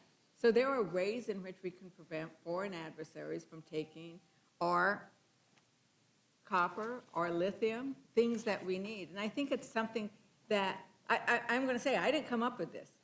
I don't give the credit to the Chinese Select Committee. They're worried about China. If we're going to be worried about China, that's what we should do, is we should say, you can't take, like, I don't think we should be giving away our precious resources that belong to the American people. They should be paying us, like all the companies should be paying. I would just say, I think that's moving back from that, we should have that. That's an issue that we need to address in its entirety and complexity, and that we can't just say you can't be a Chinese-owned company and mine in the U.S. You've got to close the loopholes so that they don't abuse that and make it one more way to stop mining in the United States. So maybe that's something we can work on going forward. That's not the problem that we're seeing. We're seeing that we are allowing foreign adversaries to take precious resources. I am the last Democrat, and so, Ranking Member, there was different issues raised today. I didn't know if you wanted to respond to any of those. No, I thank the gentlelady, and your concern about protecting our public lands and making sure that we're not actually subsidizing strategic adversaries with all these giveaways that mining companies get is spot on. Of course, you're addressing just the foreign ownership piece. There's also the issue of what happens with these materials that belong to the United States of America. And there's no guarantee that these foreign companies, we hear about the benefits of a strategic supply chain. Chinese-owned mining companies are probably going to take that stuff back to China. It's probably not going to provide us any benefit in terms of improving the reliability of our supply chain for critical minerals. So there is such a critical need for sideboards and guardrails to address the issue that you are raising, and I just find it confusing that our Republican colleagues who say they agree, they don't want China to have this incredible advantage, won't work with us on those guardrails. So I hope, good luck with your amendment. I think I know how it's going to go, but we should keep pressing the case. The other thing that I'm glad you raise is this sort of unique piece of getting really to what Mr. Nagus was asking about. He asked about the statute of limitations, the dramatic reduction from 6 years to 150 days. That is one way in which this bill tries to dramatically reduce legal challenges, but there's more than just the statute of limitations. There's also all of these new hoops that people have to jump through to even have standing to get into court if they happen to know about the claim and if they happen to meet the statute of limitations. So you addressed a very important one of those. But then even if you get into court, they've made it hard to make that a meaningful exercise by preventing any injunctive relief as a remedy. So there's all of these ways in which, frankly, the critical enforcement tool of judicial review, which is one of the only ways we can enforce a lot of our environmental laws, is just being totally gutted by the SPEED Act. Yeah, thank you. And anytime we have, like, these bills don't go to the core of reforming the 1872 Act, but we should not be giving foreign-owned companies that have Chinese ownership a fast track. And that's, anytime I see some of this, I'm going to be jumping and saying Good. we should exclude that. And with that, I yield back, Mr. Chair. Generally yields back. That leaves me. let's talk about wolves for just a minute. So help me on the population of the wolves. Are these populations generally connected with one another so that they can have genetic diversity? The current populations? I would say yes to that. All right, and if that's the case, Mr. McGovern said earlier that when they were delisted briefly in the first Trump administration, nearly a third of the wolves were killed in a single year. Is that accurate? Do you know? I don't know if it was a third of them, but there was a large harvest that was regulated by the states, and the wolf numbers are still at very high levels. How long would it take the EPA to relist them if the states just made a wholesale killing of wolves and suddenly our numbers drop below the several thousands that are necessary in a contiguous population in order to keep the wolf population healthy in the lower 48? Well, it would be U.S. Fish and Wildlife, but it wouldn't take them long at all. Thank you for correcting me. Right. Wouldn't take them very long? 6 months, a year? If that long. Okay. All right, I appreciate that. Now, Mr. Chairman, since I'm the last one asking questions, is there anything that you felt that you didn't have an opportunity to expound on today related to the bills that you've presented? I thought we had a good discussion, but I would just remind everybody that we're at a critical point in our nation's history when there are competitive areas that we haven't faced before, but looking at history, we've always been able to come out on top when we're faced with a challenge, but it's critical that we get good policy in place like the SPEED Act if we want to be able to win the battle through innovation and what I call the American can-do. We're creating an environment where it's discouraging Americans from using what's always been our upper hand, and that's our work ethic and our innovation.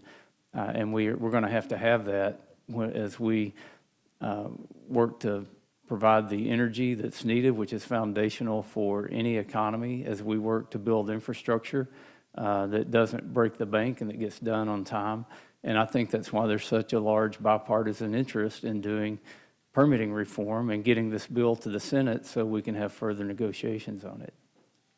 I thank the gentleman, and I yield back. That concludes, seeing no other witnesses, that concludes the testimony on these bills, and we will take a brief recess, very brief, just to have time for the two panels to switch out.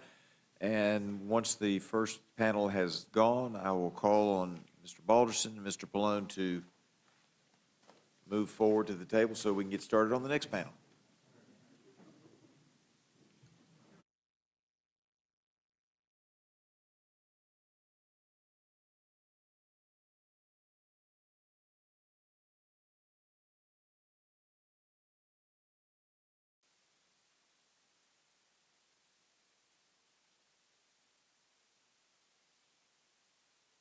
All right, if we can get the second panel up here. I know Mr. Byers and Mr. Balderson. I knew I saw him in the back there.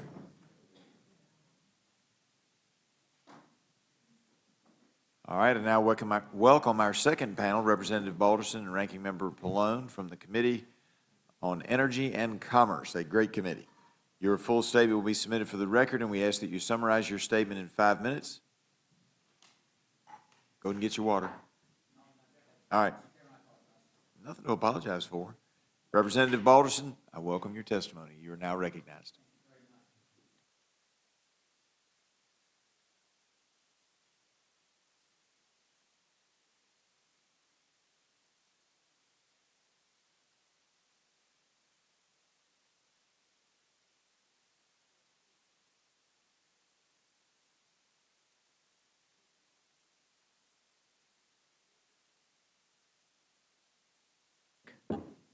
Thank you. The Energy and Commerce Committee has repeatedly heard from private and federal grid authorities about the massive number of premature retirements of baseload power in our electric system. These retirements are taking much-needed energy out of the grid system without adequate replacement. This is happening while electricity demand is increasingly rapidly growing. For example, the North American Electric Reliability Corporation, which is the nation's electric reliability organization, projects electricity demand to grow by 151 gigawatts by 2034. Meanwhile, as much as 115 gigawatt of baseload generation has been announced to retire within the same period, with only a small amount of equivalent baseload power to replace it. This is on top of the retirements that have already happened and that have put large regions of the nation at increased risk of blackouts when weather events and peak demand collide. This is a recipe for disasters for millions of Americans. In the electric sector, we want faster decisions to build and more sound decisions to keep what we have built operating. More reliable supply also means lower cost. The two bills today will accomplish this. First, my bill, H.R. 3616, the Reliable Power Act, will ensure that future federal rules do not undermine grid reliability. This will apply particularly when the grid is found to need more baseload energy to keep it reliable. This legislation strengthens the existing reliability authorities Congress has provided the Federal Energy Regulatory Commission and NERC, the North American Electric Reliability Corporation.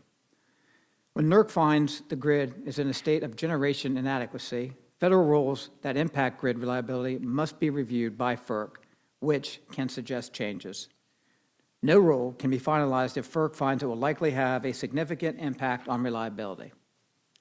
Second today is H.R. 3632, the Power Plant Reliability Act of 2025, sponsored by my friend and colleague from the Commonwealth of Virginia's 9th District, Mr. Griffith, would help ensure power plant retirements to not undermine the reliability of our electric grid. The legislation requires power plant owners to provide a 5-year advance notice of their plans to retire to enable adequate notice and planning to address reliability shortfalls. Under current law, FERC has the authority to address reliability problems caused by plant retirements. It can order power plants to stay open until certain circumstances. This legislation would enhance this authority and allow grid operators, as well as states, to contest the closure of a power plant if a closure would harm reliability. The bill provides for appropriate waivers and cost recovery should it order plants to stay operating. These two bills are practical measures to ensure a reliable electric system to lower Americans' electricity bills. This should be broadly supported. I yield back, Mr. Chairman. Gentleman yields back. Now recognize the ranking member of the full committee, Mr. Pallone, for his time to speak on the measures before us. Thank you, Pallone. Mr. Chairman, and members of the Rules Committee. Once again, in my opinion, we're back here discussing bills that will drive up Americans' utility bills and pollute our nation's air, land, and water. This week and last week were allegedly permitting week by the Republicans, but instead of working with Democrats on a path forward for bipartisan permitting legislation that would make it easier to build homegrown clean energy, Republicans have decided to go their own way. And last week we debated 3 bills that would have, in my opinion, dirtied America's waters, tipped the scales in favor of dirty energy over clean energy, and increased prices on American families already struggling to make ends meet. And this week, the House Republican majority is doing it again with these 2 bills. I cannot emphasize enough, these bills are simply not the building blocks of a bipartisan deal on permitting. If you had wanted that kind of a bipartisan deal, you would include provisions to build out our power grid, reverse the cancellation of billions of dollars of federal assistance, and prevent the president from arbitrarily canceling clean energy projects. And the bills before us today have none of these elements. So let me discuss the 2 bills. First is H.R. 3616, the so-called Reliable Power Act, which would allow the Federal Energy Regulatory Commission, or FERC, to kill any regulation it didn't like. But when the Energy and Commerce Committee voted on the bill, Republicans weren't shy. They admitted this was about gutting EPA regulations. EPA regulations that keep our air clean, that prevent companies from dumping coal ash wherever they want, that keep particulate matter from poisoning our children's lungs, and that keep harmful greenhouse gases from the atmosphere. You see, Republicans are afraid that a future Democratic administration would want to restore some of these protections that President Trump has stripped away. So instead, they want FERC to be able to kill any attempt to bring these protections back. And it's really a partisan ploy designed to poison our air and water and politicize our nation's energy regulator. Now, the second bill, the Power Plant Reliability Act, or H.R. 3632, I don't think is any better. That would allow FERC to order power plants to stay online for 5 years at a time, regardless of whether they were slated to retire or whether the plant's owner wants to take the power plant offline because it's not making any money. Now, Republicans claim to be for free markets, but here they are proposing a government-mandated 5-year plan for the power sector. Republicans are frightened that wind and solar can outcompete coal and natural gas, even after they killed the Inflation Reduction Act and increased electricity prices. So they want to increase electricity prices even more to keep this dirty, outdated, and expensive fossil fuel plants online longer, and they want American families to pay for it. Now, Mr. Chairman, if you don't believe me, you only need to look at the Department of Energy. This year, they've raised electricity prices on families in the Mid-Atlantic and Midwest, charging them millions of dollars to keep 2 aging plants in Pennsylvania and Michigan online. But the Department of Energy is only able to instruct those plants to stay open 90 days at a time. And this bill would extend that to 5 years. So this bill would drastically increase utility bills across the nation for that reason. So, Mr. Chairman, these bills, in my opinion, represent Republicans' true endgame on energy, to drive up prices so high that fossil fuel plants will be able to stay online for longer and line the pockets of their, fossil fuel friends and leave American families on the hook. So I don't think it's acceptable, and I urge all the members of the Rules Committee to reject these 2 bills, and with that, I yield back, Mr. Chairman. Gentleman yields back. Now recognize Ms. Fishbach for her time of questioning. Thank you, Mr. Chair. And as I look at the bills, I think Reliable Power Act and the Power Plant Reliability Act of 2025, and I was looking through, and just so you know, on Saturday, I was at home in Minnesota, -12, and it was even worse with wind chill. And guess what happened? My electricity went out. I panicked, okay, I panicked. So when we're talking about this, and it went on in a reasonable amount of time, there was some wind involved, and so it was not something with a power plant, but down lines. But it's still, it's very scary. So reliability is incredibly important. And so it's kind of interesting that this came up today. But I just wanted to ask, Mr. Chairman, the Power Plant Reliability Act, that really ensures that before any major power plant is shut down, that we have a plan in place for what's going to happen. Maybe you can talk a little bit about that, because as our electricity needs grow and demands grow, shutting things down, and I don't want to say randomly, really will cause, a real gap. So I appreciate if you could just address that a little bit. Thank you, Mr. Chair, and Ms. Fishbach, thank you very much for your question. As you said, same thing in Ohio this weekend. It was -3 when I flew out today. We had 6 inches of snow on Saturday and high winds. And I did not have the same scenario that you had where my power went off. It did stay on, so that was gracious for that. That means my mother's oxygen tank stays on too while she's at home. So energy demands are escalating at an alarming rate, and grid operators, those that are charged with protecting that reliability, have stated that the new generation is not keeping pace with the increasing demands. And this bill provides a tool for both the states and the grid operators to address these shortfalls that we're dealing with right now. And I think, look, we know that PJM, that's who represents the state of Ohio with the 13 states that it covers. I mean, they have come out for the last 2 years and talked about, we're shutting off too much baseload power right now, and we can't keep up. So I think this is very important that we give them the ability to do this, and I feel very confident about this piece of legislation that it will be helpful in the long run. Well, thank you very much, and I appreciate it, because our demand continues to grow, and we need to address it. And I will say, my plan was I went to my son's house, so. Okay. But I appreciate that, and thank you for bringing the bill forward, and I yield back. Gentlelady yields back. Now recognize Mr. McGovern for his. I'm going to pass, Mr. Chairman. Gentleman passes. Now recognize Ms. Scanlon for her time of question. Thank you. I guess there's one of these issues that's really impacted my district. The Trump administration has forced some of our aging power plants to stay open. My district is home to a plant that was supposed to close last year. The White House has forced it to stay open despite it being economically and efficiently obsolete. My constituents don't want it open, the plant's owner want to retire it, but the Trump administration is forcing this inefficient, economically unsustainable fossil fuel plant to stay open. Can you comment on this? Well, this is exactly what this bill is trying to accomplish, but kind of on steroids, right? In other words, now the administration can only do that for 90 days, and this says you can do it for 5 years. And it makes absolutely no sense, and it's the major reason why you see electricity bills going up in these places, because as you said, the plant is operating on the assumption that, that they shouldn't be losing money, right? They know that it's not efficient, they know that it loses money, and so the only way to keep it open is by raising prices. And so you see electricity bills go up, right? But it's also ideologically oriented. In other words, the Trump administration is basically saying, we don't want any clean power, right? We only want fossil fuels. Now, you could say, why? Well, I think a lot of it has to do because they just, oil and gas and coal are their friends, and they just want to help their friends. And they ignore the fact that that creates more pollution.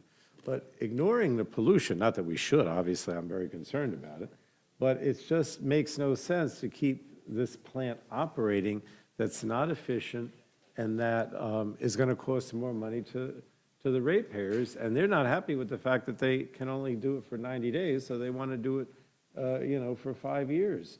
And I know that Ms. Fishbach didn't ask me, but it also, oftentimes the excuse is reliability. Oh, somehow they're more reliable. That's not true.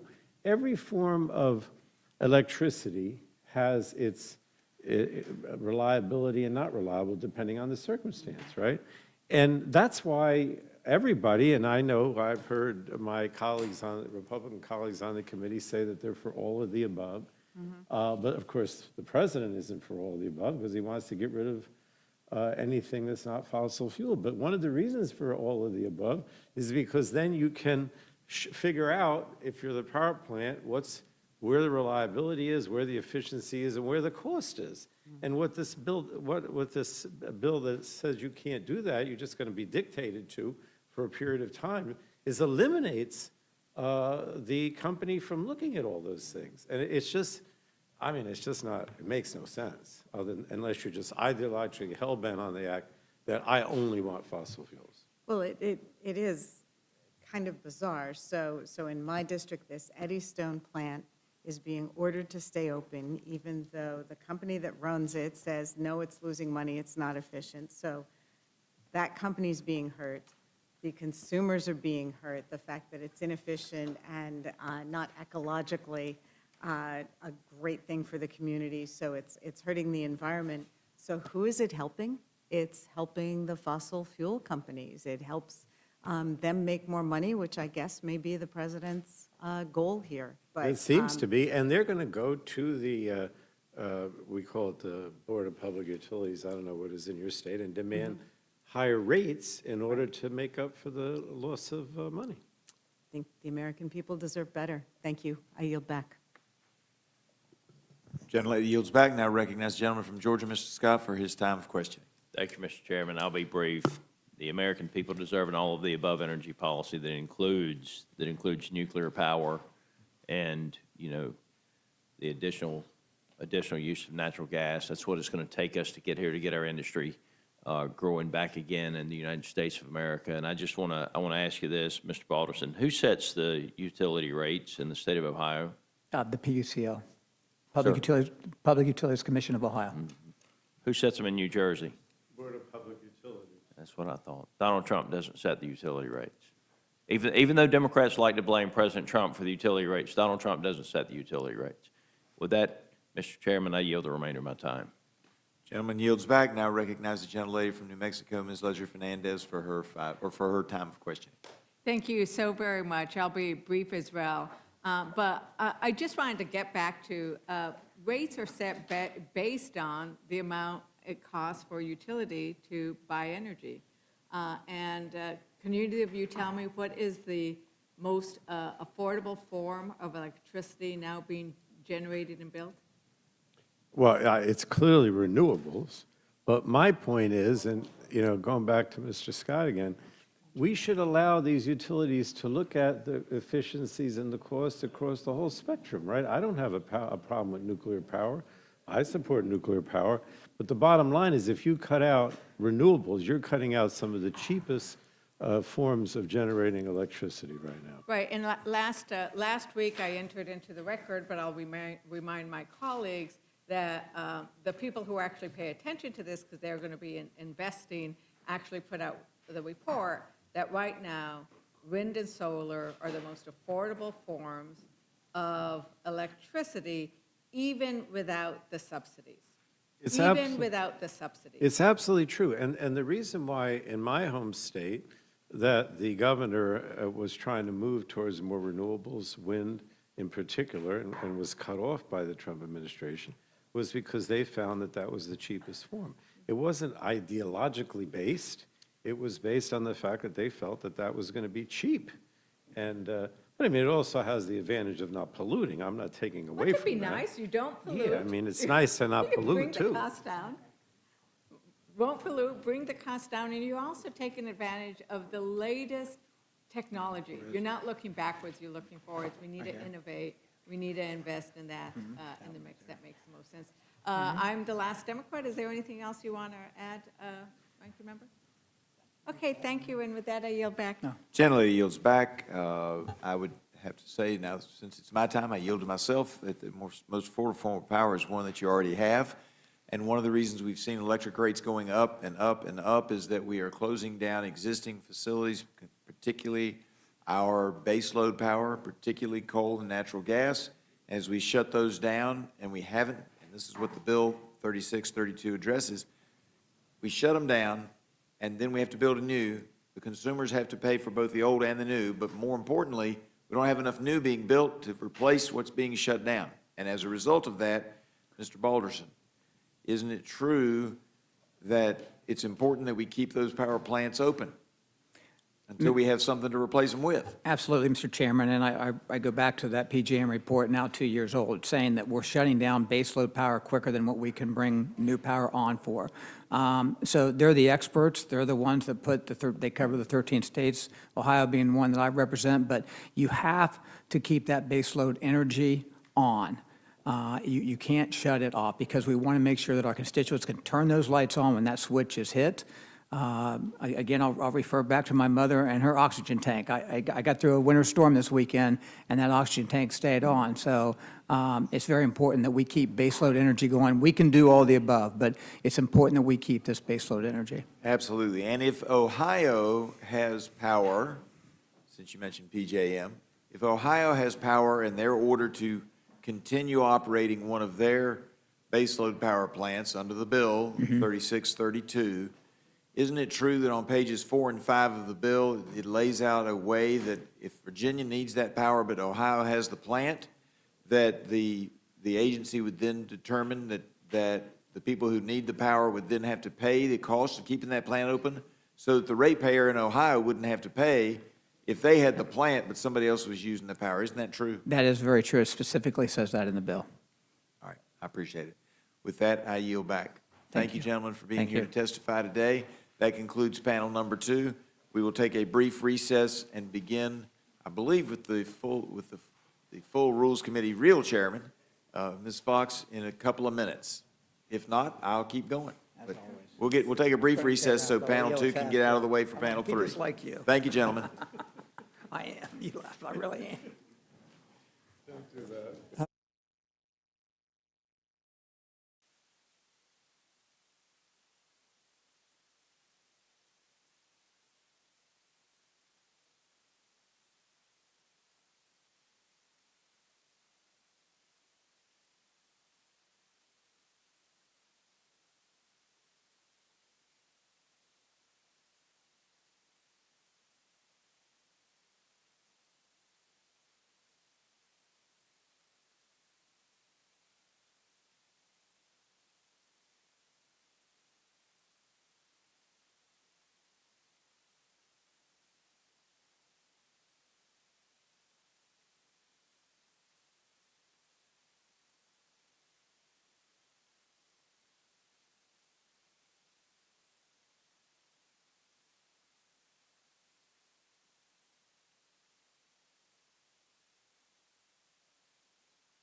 Well, Representative,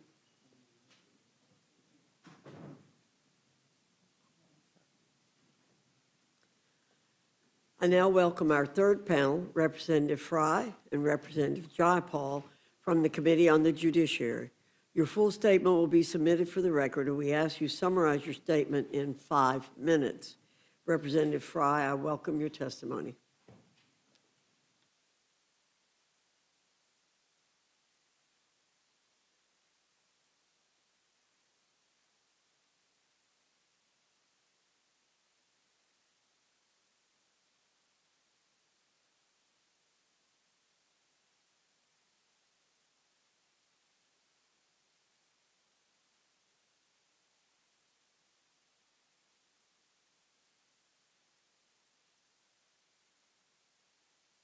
During the attack, thank you. Should know that by now, Madam Chair. During the attack, Kayla tried to call her boyfriend to help her. Her boyfriend later found her not breathing, strangled to death, with her own iPhone cord wrapped tightly around her neck. Authorities later determined that Kayla also had been sexually assaulted. Before leaving her lifeless body, her assailant robbed her of the $6 in cash from her purse.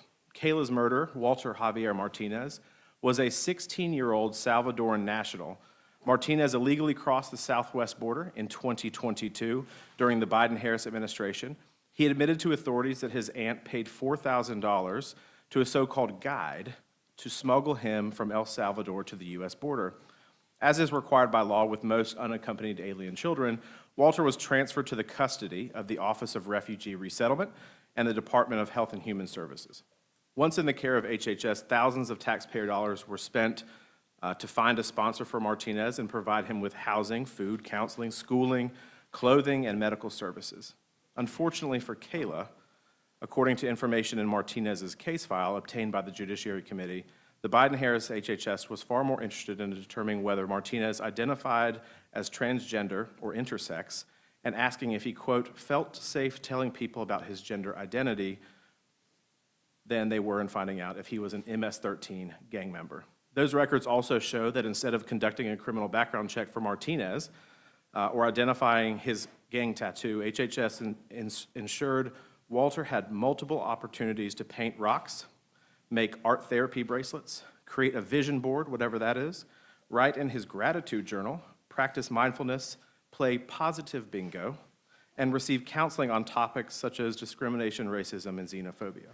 The Biden-Harris administration's HHS even described Martinez in the records as friendly, positive, helpful, and a unique individual. Clearly, they were wrong.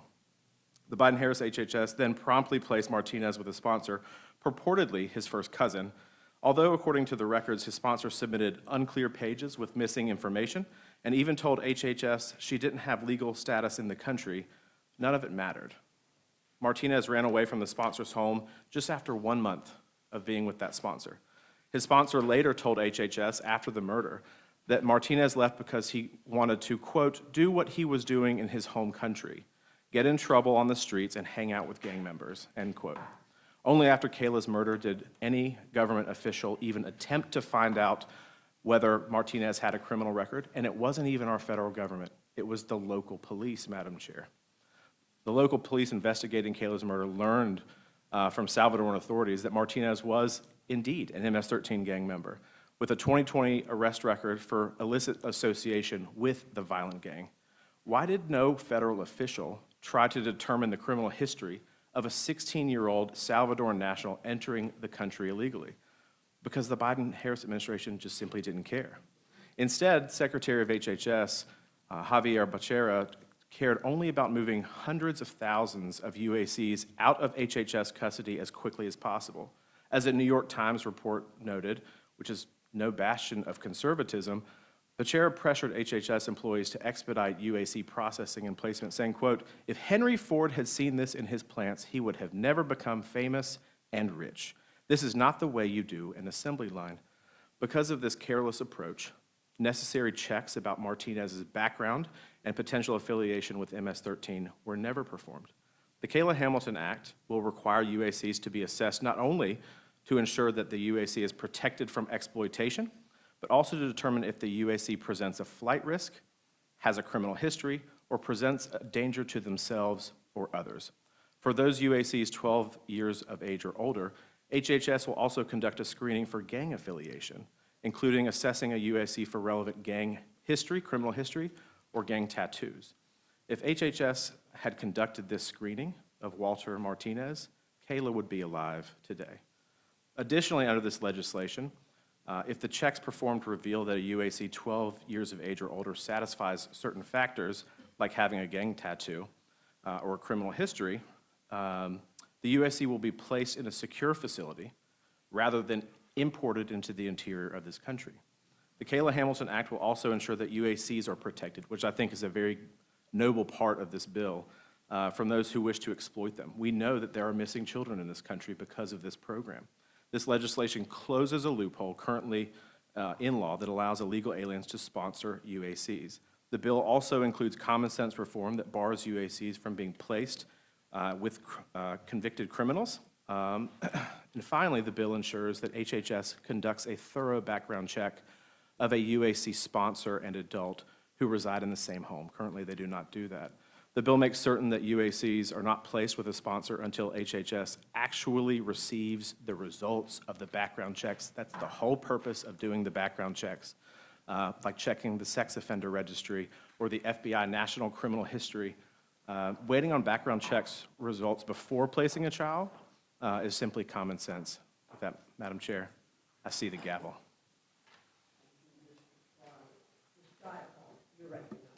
Thank you, Madam Chair and members of the Rules Committee. Kayla Hamilton's death was a senseless tragedy, and my heart goes out to her family and loved ones. And I understand the impulse to do something, anything, to try to prevent something like this from ever happening again. But responsible governance means working together to create sensible solutions, not weaponizing tragedies to push through political priorities. Under the guise of so-called preventing child trafficking, this bill would subject unaccompanied kids to abusive practices like invasive body searches and make it harder to release them from detention in spite of the protections that Congress established in the Trafficking Victims Protection Reauthorization Act of 2008. That was a bill that passed both chambers by unanimous consent. I do wish we were working on real reforms that are needed, especially as Trump has set aside long-standing protections for unaccompanied children. Right now, these kids are spending more time in government custody than ever amidst Trump's campaign of mass kidnappings and disappearances. This bill, unfortunately, does not fix anything. Instead, it doubles down on cruelty, subjecting children to strip searches to look for, quote, gang tattoos, and would force them into prison-like secure facilities if they're deemed to have a gang tattoo or be involved in a gang. Unfortunately, we've seen what this administration considers to be, quote, gang tattoos. They sent Jersey Reyes Barrios, a professional soccer player who was tortured by the Maduro regime, to the notorious Salvadorian gulag, CICOT, saying that his tattoo of the Real Madrid soccer logo meant that he was Tren de Aragua. The administration claimed Neri Jose Alvarado Borges, a baker and an asylum seeker, was a member of Tren de Aragua due to his tattoo honoring someone with autism, and disappeared him to CICOT also without any due process. This bill also denies kids the ability to be placed with their parents if they are not U.S. citizens or green card holders. Preventing kids from being placed with their relatives will deny them the ability to go to loving homes and force them to languish in government custody for months. This will not help prevent child trafficking. It will help promote family separation. This bill also forces HHS to tell DHS the immigration status of anyone who lives in the home of a kid's sponsor, aiding the administration's efforts to prioritize deporting moms and dads over murderers and deadly criminals. Since President Trump's inauguration, countless stories have emerged about ICE agents arresting parents and conducting intimidating so-called wellness checks as a pretext for taking unaccompanied children and their guardians into custody. This bill is clearly aimed at supporting that project so that ICE can meet Stephen Miller's cruel 3,000 immigration arrests target per day.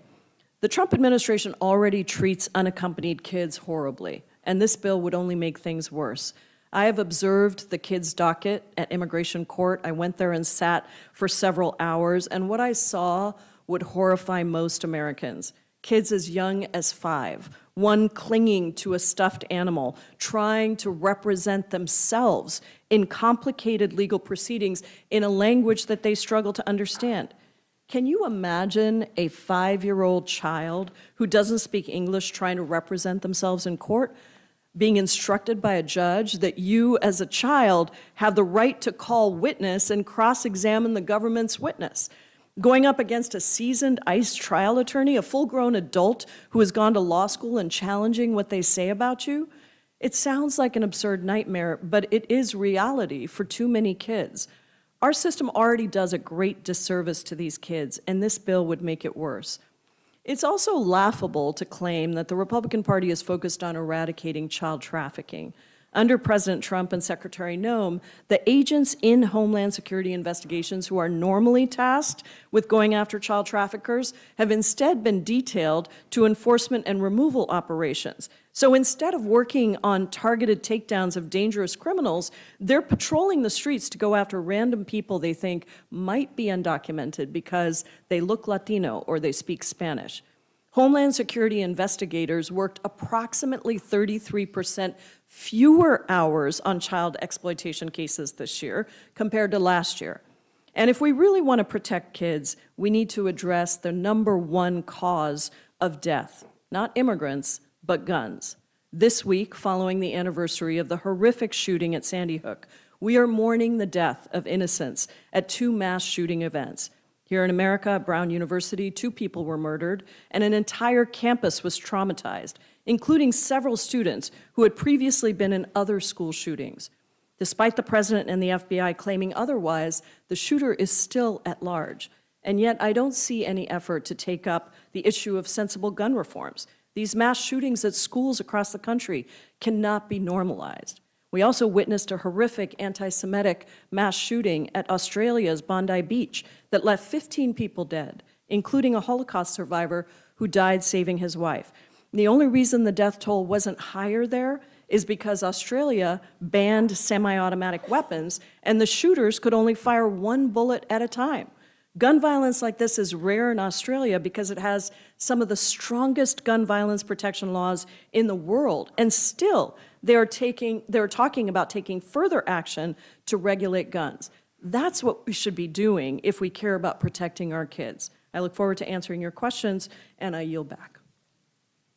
Thank you, Ms. Jayapal. I'm going to defer my questions for a moment, and I'll recognize Mr. Norman. Do you have any questions, Mr. Norman? I thank both of you for being here. Representative Fry, I think you're familiar with a tragedy that occurred in our district where you had a young lady who was a mother of 2 driving to a birthday party. She was randomly targeted, surrounded, and shot to death by a group of illegal aliens led in by Joe Biden. 3 of those individuals entered the United States as unaccompanied alien children, UAC. They were ages 13, 14, and 15. If the previous administration had conducted thorough vetting of unaccompanied alien children before release to sponsors of the community, don't you think that Ms. Larisha may be still alive today? Well, I do, and I think that's the whole point of the process is that I think there's an assumption when an unaccompanied alien child comes into the country that they're an innocent child, right? And many times maybe they are. But in the case of Kayla Hamilton in Maryland or Ms. Thompson in South Carolina, these individuals are not vetted, right? They come in here, there were 465,000 UACs during the Biden-Harris administration. None of them, very few of them, received any background checks. Many of them were placed into communities all around the country with sponsors who were not well vetted at all, didn't even have background checks on them. And then they go and cause any number of mayhem. There's stories all around this, like almost every week, Mr. Norman, about people that should not be in this country committing unspeakable atrocities, even those who are considered UAC. So I think it's very plausible that a background check may have revealed something, and Ms. Thompson in South Carolina a mother of 2, I think, or of small kids would still be alive. Well, don't you think it makes sense for those over the age of 12 to look for tattoos that may indicate gang membership or some type of affiliation with, that do routine killings? Yeah, I mean, I don't encounter, Mr. Norman, I don't think anyone on this committee encounters kids at 12 years old who have, a tattoo on their forehead. And so if you see that, maybe that's a little bit of alarm. Maybe we should ascertain what that actually means. If they're coming, maybe we should call their country of origin. That didn't even happen in Kayla Hamilton's case. It was the local cop after Kayla was murdered that called down south and said, "Who is this kid?" And they said, "Oh yeah, he has a prior criminal history. He's been associated with these gangs." If we had done that, if we had a little bit of common sense in this country, maybe Kayla would still be alive today. Maybe Miss Thompson would still be alive today. Well, this mother was shot in Lancaster in her car. She was driving, he had followed her, pulled up beside her, and then just decided to take her life. So, well, thank you for putting the bill up. I appreciate your efforts on this, and I yield back. Thank you, Mr. Norman. Mr. McGovern, you're recognized. Yeah, no, I want to thank you both for being here, and my views are more aligned with Mr. Jayapal's. I mean, I think what happened to Kayla Hamilton is a terrible tragedy. No parent should ever have to go through that. No child should ever have to be subjected to that kind of violence. And there are things that we can do, I think, to better protect our community. But I fear that too often what is being brought before this committee is more for political purposes than it is for actually trying to make a difference.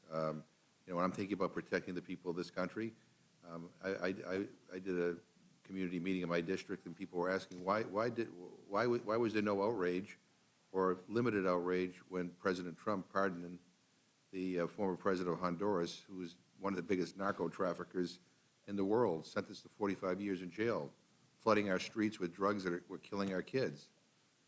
Silence. I mean, I get people who still ask me, why can't we get the Epstein files released?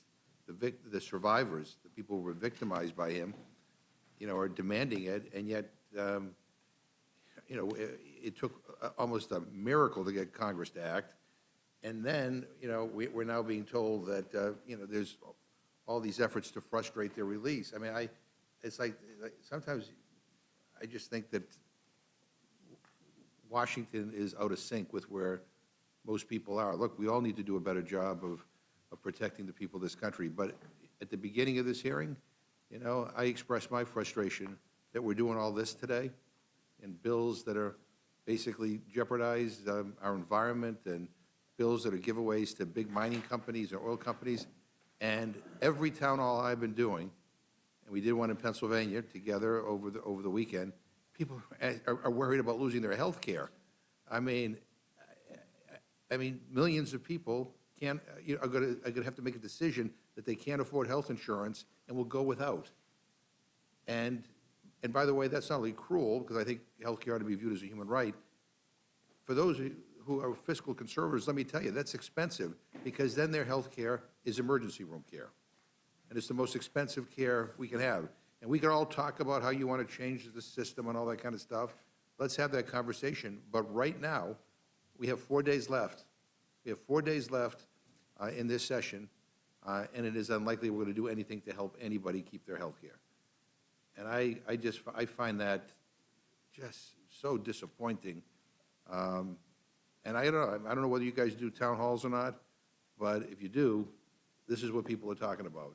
Affordability, not just of groceries, not just of housing, but health care. Health care. So, again, I appreciate you being here, but, I do not believe that the priorities of this Congress are the priorities of the majority of people in this country. And with that, I yield back. Thank you, Mr. McGovern. Mr. Scott, do you have any questions? Well, thank you, Madam Chair. And I, too, am very concerned about health care, and I represent the Irwin County Hospital, and there have been a lot of false accusations made by people in this committee today. And I'd just like to ask you, Ms. Jayapal, you've made a lot of statements about things that happened in Irwin County. Can you tell me exactly how many medical procedures were done and what the peer review said about those procedures? Well, I'd be happy to go back and look at the exact data. I don't have it in front of me, but what I know is that we had proof, including from people who had had those procedures done to them. No, you didn't. We did, You sir. did not. I'm happy to give you all Why? the documentation of it. And that facility was appropriately closed down because women were having medical procedures done to them without their knowledge. And they were waking up from those procedures and finding that You make up- suddenly this they is were my not time. You make able up and say to anything. There are no have medical children. procedures done at that facility. Sir, There were no you're- medical you're- procedures done at that facility. They You're were all incorrect, sir. They were all done at the Irwin County Hospital. Are you aware that the physician actually won the lawsuit against NBC Universal? There were 2 medical procedures done, 2, both of which were deemed under peer review to be medically necessary. You should check your facts. I'm happy to go back and do Yeah, that, you and should I'll check your provide you facts, with but- the but the bottom information line is, that we had. You, like the majority of the members of the Progressive, just say whatever you want to. You just say whatever you want to. You defamed a man who is a legal immigrant, by the way, in the United States of America. You went on a tirade about one of the local small-town facilities that I represent, and everything you said was a damn lie. It was a lie. May I respond, Madam Chair, with another lie, 2 medical procedures, both seem deemed to be medically necessary under peer review. Madam Chair, I yield the remainder of my time. Madam Chair?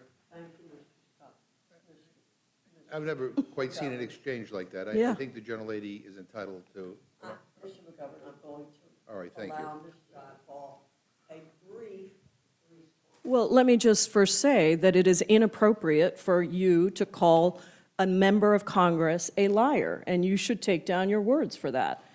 Secondly, I will say that I'm happy to provide all of the testimony from the individuals who had medical procedures performed on them. And you can judge for yourself. But I do not appreciate, Madam Chair, being called a liar. I don't think that's appropriate in this committee. I demand that the gentleman take down his words. Madam Chair, I do not object to my Mi- words mi- being taken Mr. down. I should Scott, not have called her a liar. Mr. Scott, just a moment. Ms. Jayapal, I'm happy for you to present to the committee whatever evidence that you have. You know the rules and regulations. You have 5 days to present that information to us. Now I'm going to recognize Mr. Scott because I believe he wants to say something to Good. you. Good, I appreciate that. I apologize for calling you a liar. I do believe the things that you said were a lie. I will tell you, Madam Chair, I will ask if I called her a liar. I apologize to the committee, and I will not object to those words being taken down, and I look forward to the presentation of the evidence. I have a procedural question. Does that count? Yes, it counts. Yes, it counts. Thank you very much. Ms. Scanlon.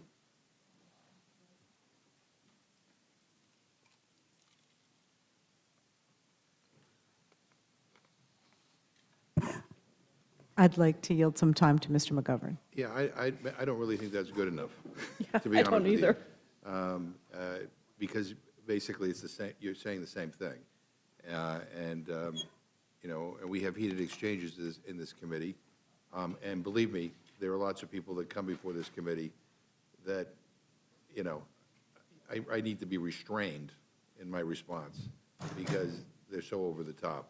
But I don't believe I've heard anybody ever call a witness a liar in this committee before.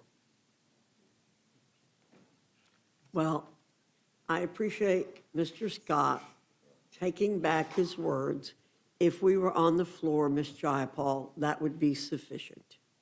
I have been in the chair when people's words have been taken down, and I understand what happens in that case. I'd like to move on from this situation and recognize Ms. Scanlon for her questions. I don't even know whether any of our options that we would normally take advantage of on the floor are available to us today, but it's not just calling somebody a liar, it's calling their words a lie. They're both, to me, equally offensive.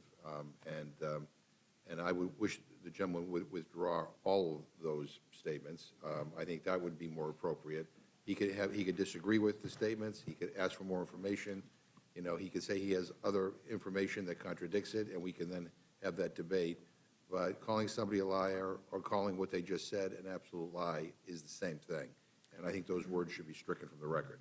Thank you, Mr. McGovern. I'll give Mr. Scott does not wish to respond. Madam Chair, Oh, you do. this is my district. It's less than 30 minutes from where I live.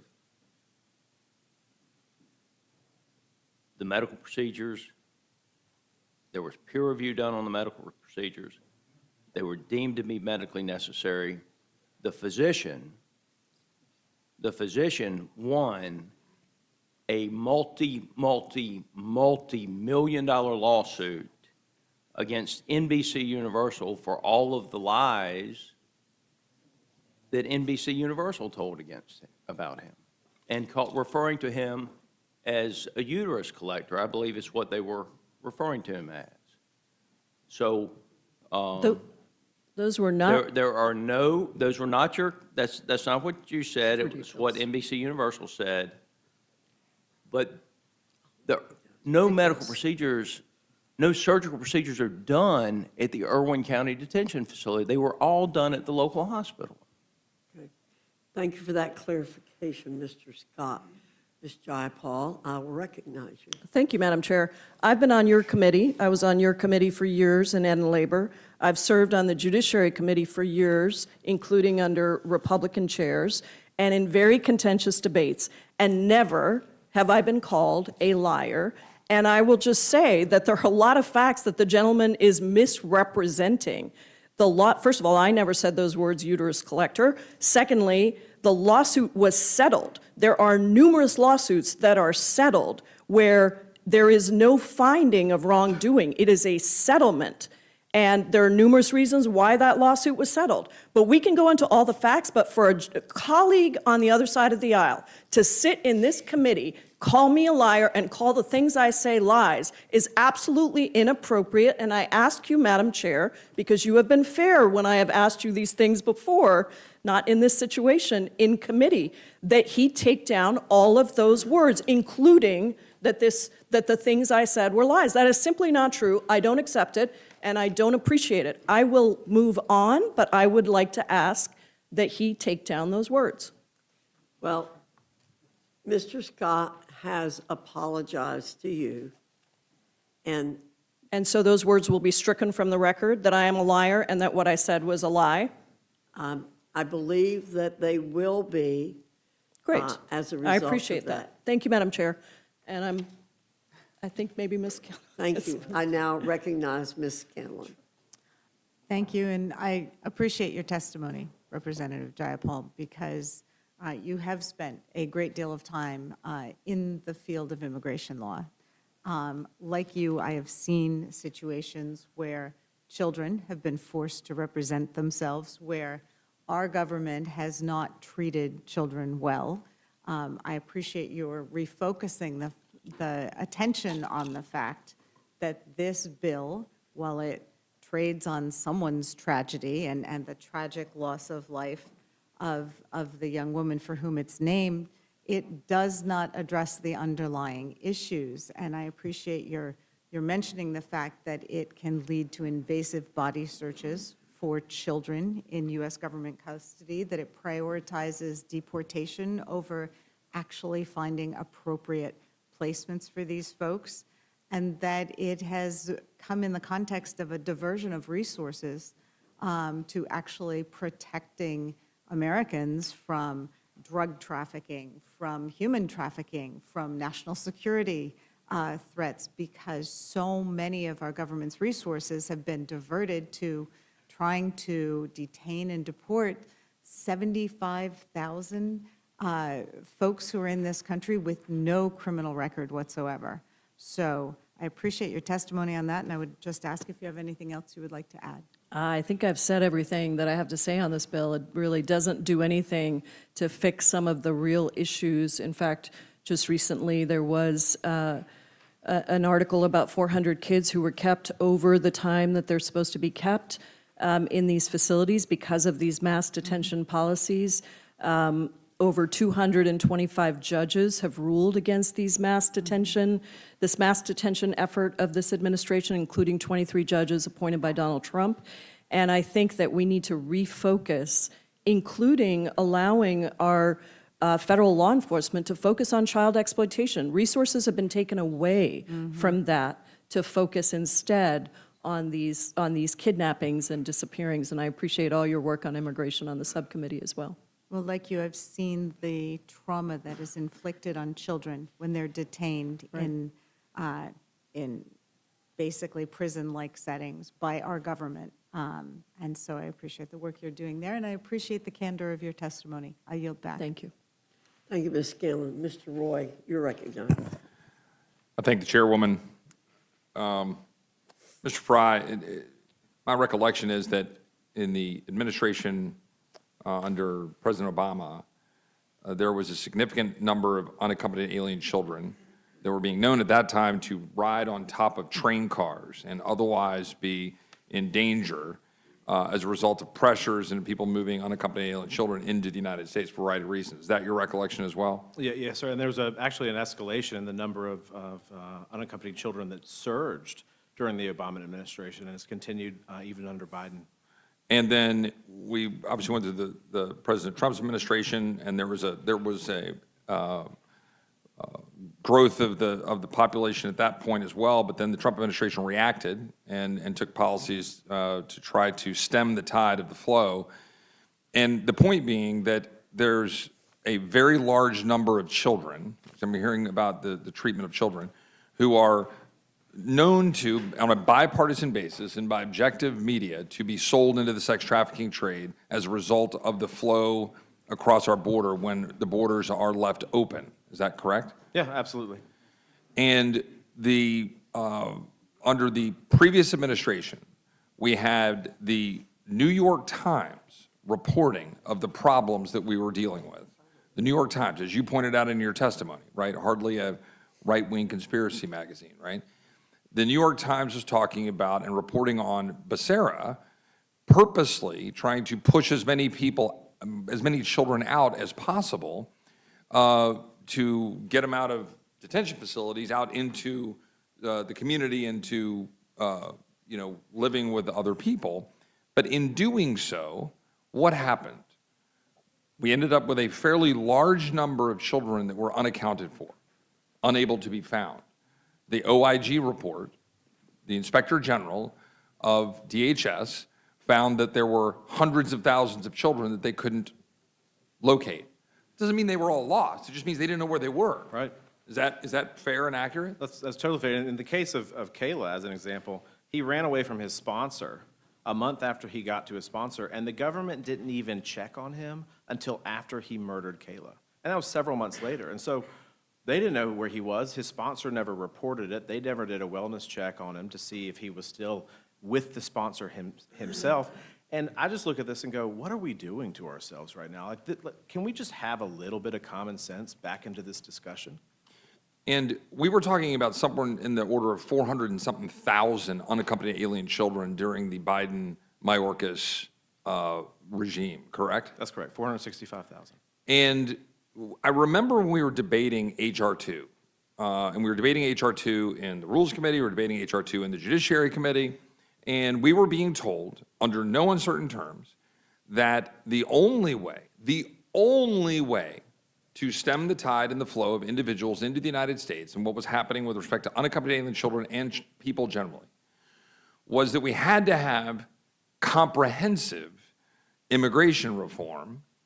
And it was supposed to be, of course, the bill that the Senate was putting forward, right? Remember that? It was always, this is the only possible way that we can stop this. Oh, yeah, I remember. Okay, did we pass that? No, we did not. Right.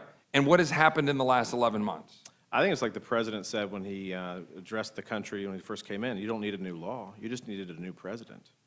Now, to the point of the law, this law, as well as laws like H.R. 2 and generally, why do we need these laws if at the moment we have a responsible administration that is stopping the flow at the border, working to identify children, as Tom Homan and the president have repeatedly said, trying, and then actually successfully locating the children, because it's a now priority to find them. Why, though, do we need this law?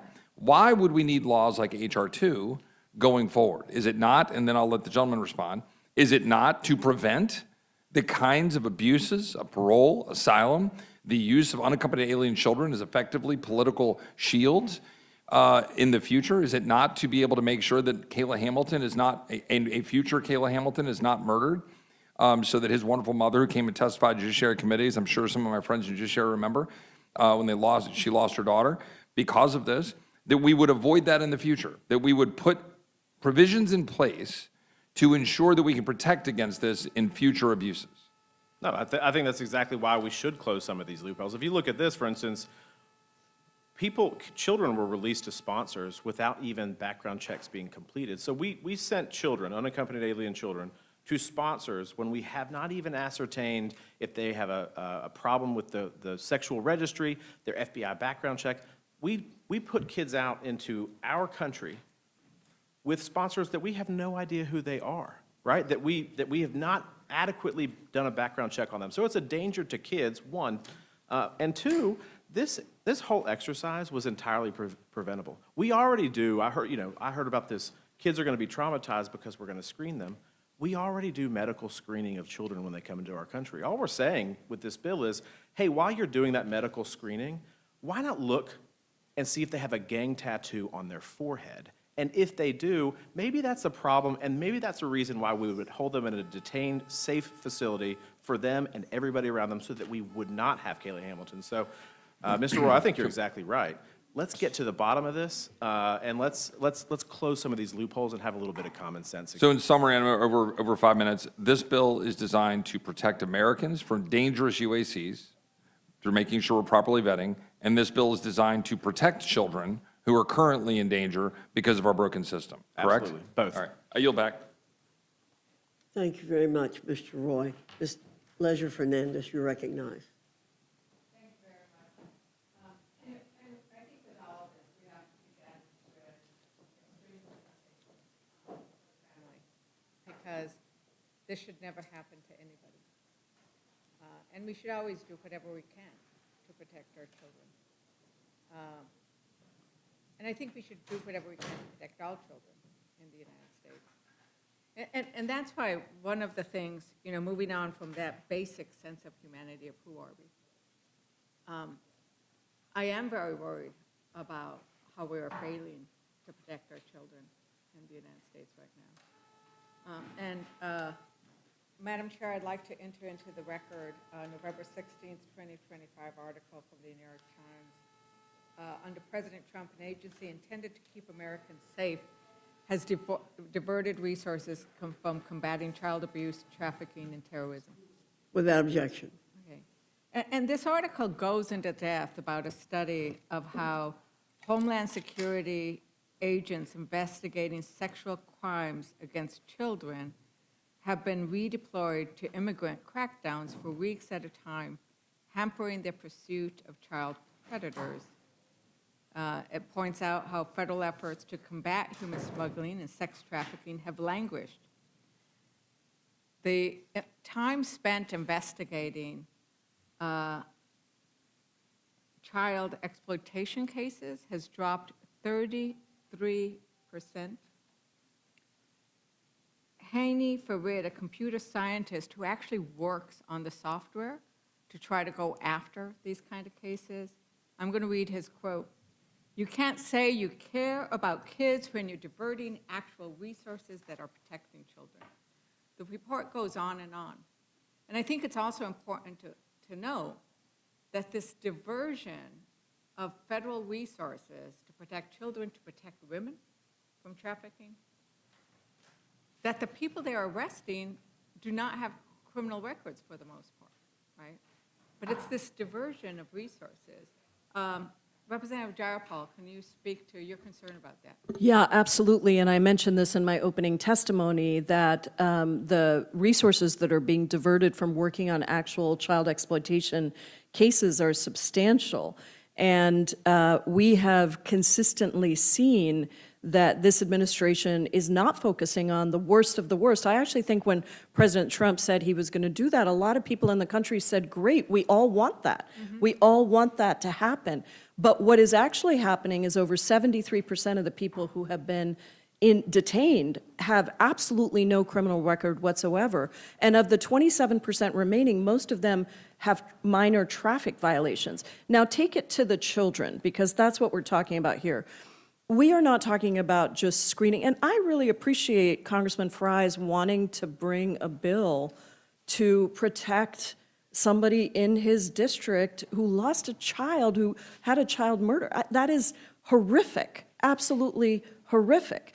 And I think that as a mom myself, I know that that's a very, very legitimate human response. We all want that. But what this bill does, Representative Leger-Fernandez, is to actually subject everyone from the age of 12 up to strip searches. This isn't just about looking at a tattoo on a forehead. This is about a strip search. It doesn't define gang activity, and we know that it uses tattoos as the primary determiner when we have seen over and over again the cases where a, quote, tattoo was deemed a gang tattoo, and that was certainly not the case. And with adults, these people were sent to CCOT, to torture prisons.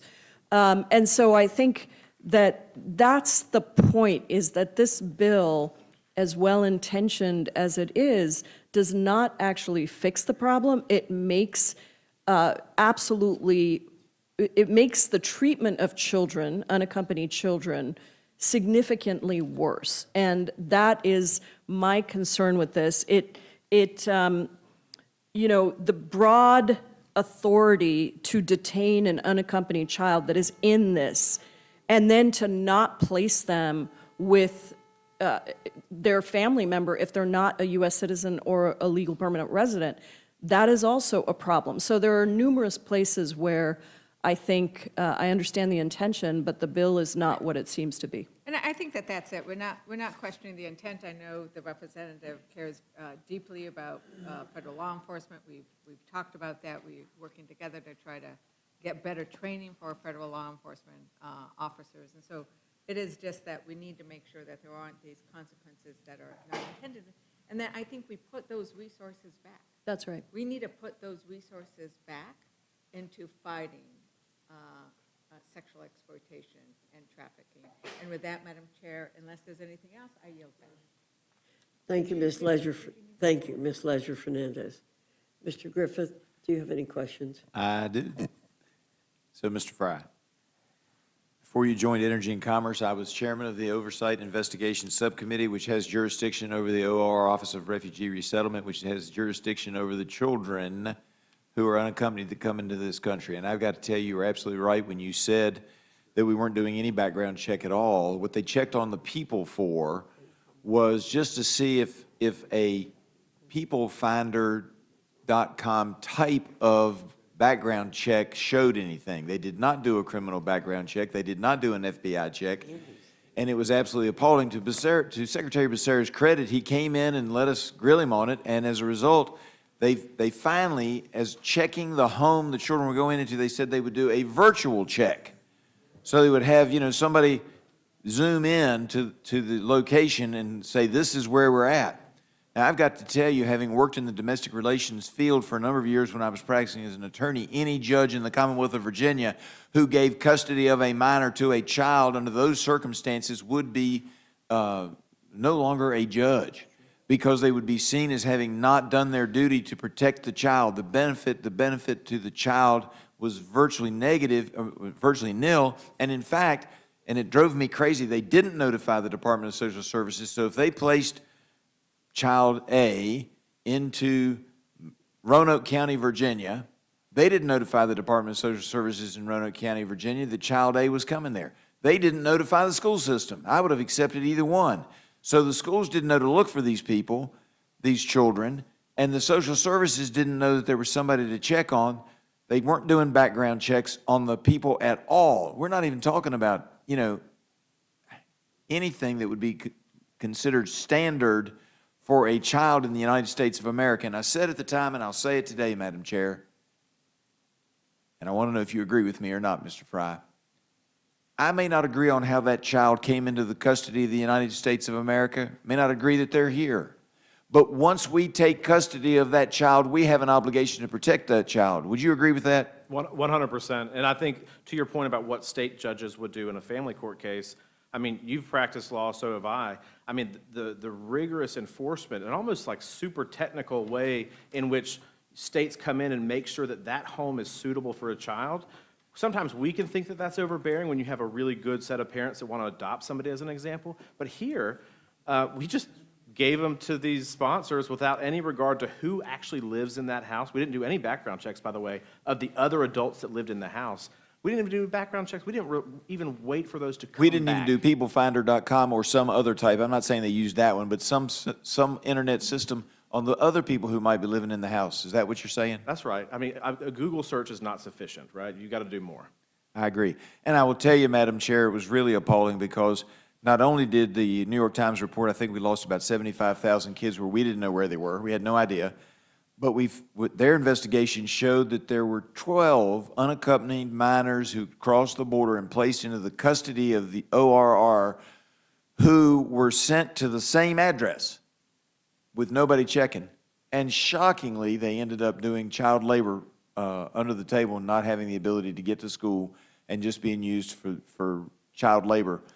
I don't think the New York Times report had anything on sexual human trafficking, but they certainly had it on labor trafficking, and we allowed that to happen. This bill closes that door mostly, does it not? I think it absolutely does. And I think when you talk about sex trafficking, I mean, there was a case in Texas most recently where an individual came forward and said that her two sponsors abused her for years, right? So these are the stories that come out of that because we don't do things smart in this country. We should do them a little bit smarter and protect. Well, it's not only not doing them smart, this is outright negligent and not up to the standards that our court systems usually hold for parents in this country, much less parents of any other people coming into this country. With that, Madam Chair, I yield back. Thank you very much. And in conjunction to what Mr. Griffith's saying, what you're saying, Mr. Fry, I believe what Ms. Jayapal was saying, I want to associate myself with the comments that Ms. Ledger-Fernandez said. What we really want to care about is the safety and security of those children, as well as the victims of the people who were categorized as unaccompanied children who really were not here for positive purposes. I think there's a lot of sympathy to go around here for people. And I agree with Mr. Griffith and with Mr. Fry. Our government has handled this situation, the Biden administration handled it terribly in terms of letting in all these unaccompanied people, children as well as adults. And a lot of harm has been done. And I appreciate what Mr. Fry is doing to attempt, at least in one instance, to try to get some control over this. But there was a lot of blame to go around during the Biden administration in terms of how children and adults were not taken care of. So with that, the committee stands in recess until immediately after the start of the last vote to hear amendment testimony.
The committee will reconvene.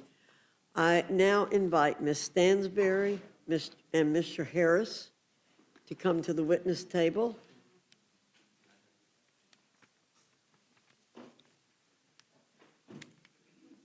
Ms. Stansberry, I believe you were here first.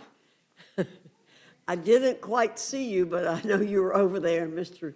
Harris, I believe, came in later, so I invite you to give your testimony. And you've been here before, so you know the spiel, 5 minutes or less, we hope. Yes. Thank you. All right.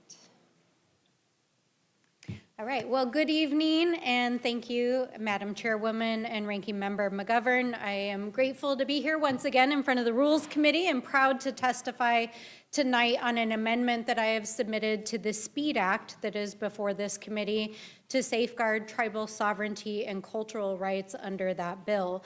This amendment is essential to ensuring that the federal government upholds its trust and treaty responsibilities to tribes not only in New Mexico, but across the country.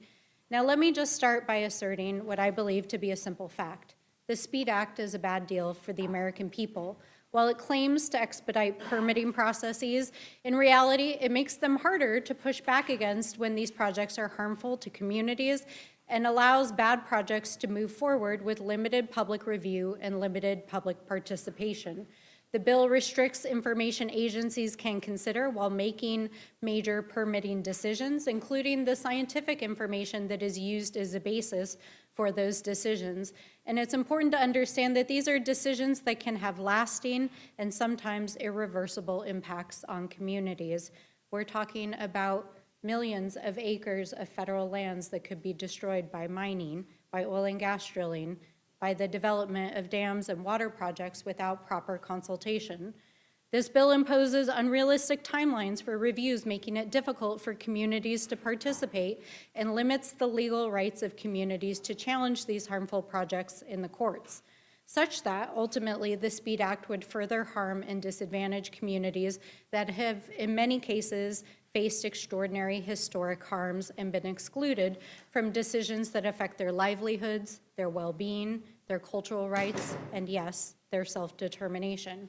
And that is why I have offered a straightforward amendment to safeguard tribal sovereignty and rights in this bill by including a savings clause to this bill that would make clear that nothing in this act shall diminish, impair, or waive the inherent sovereignty or the authority of a tribe.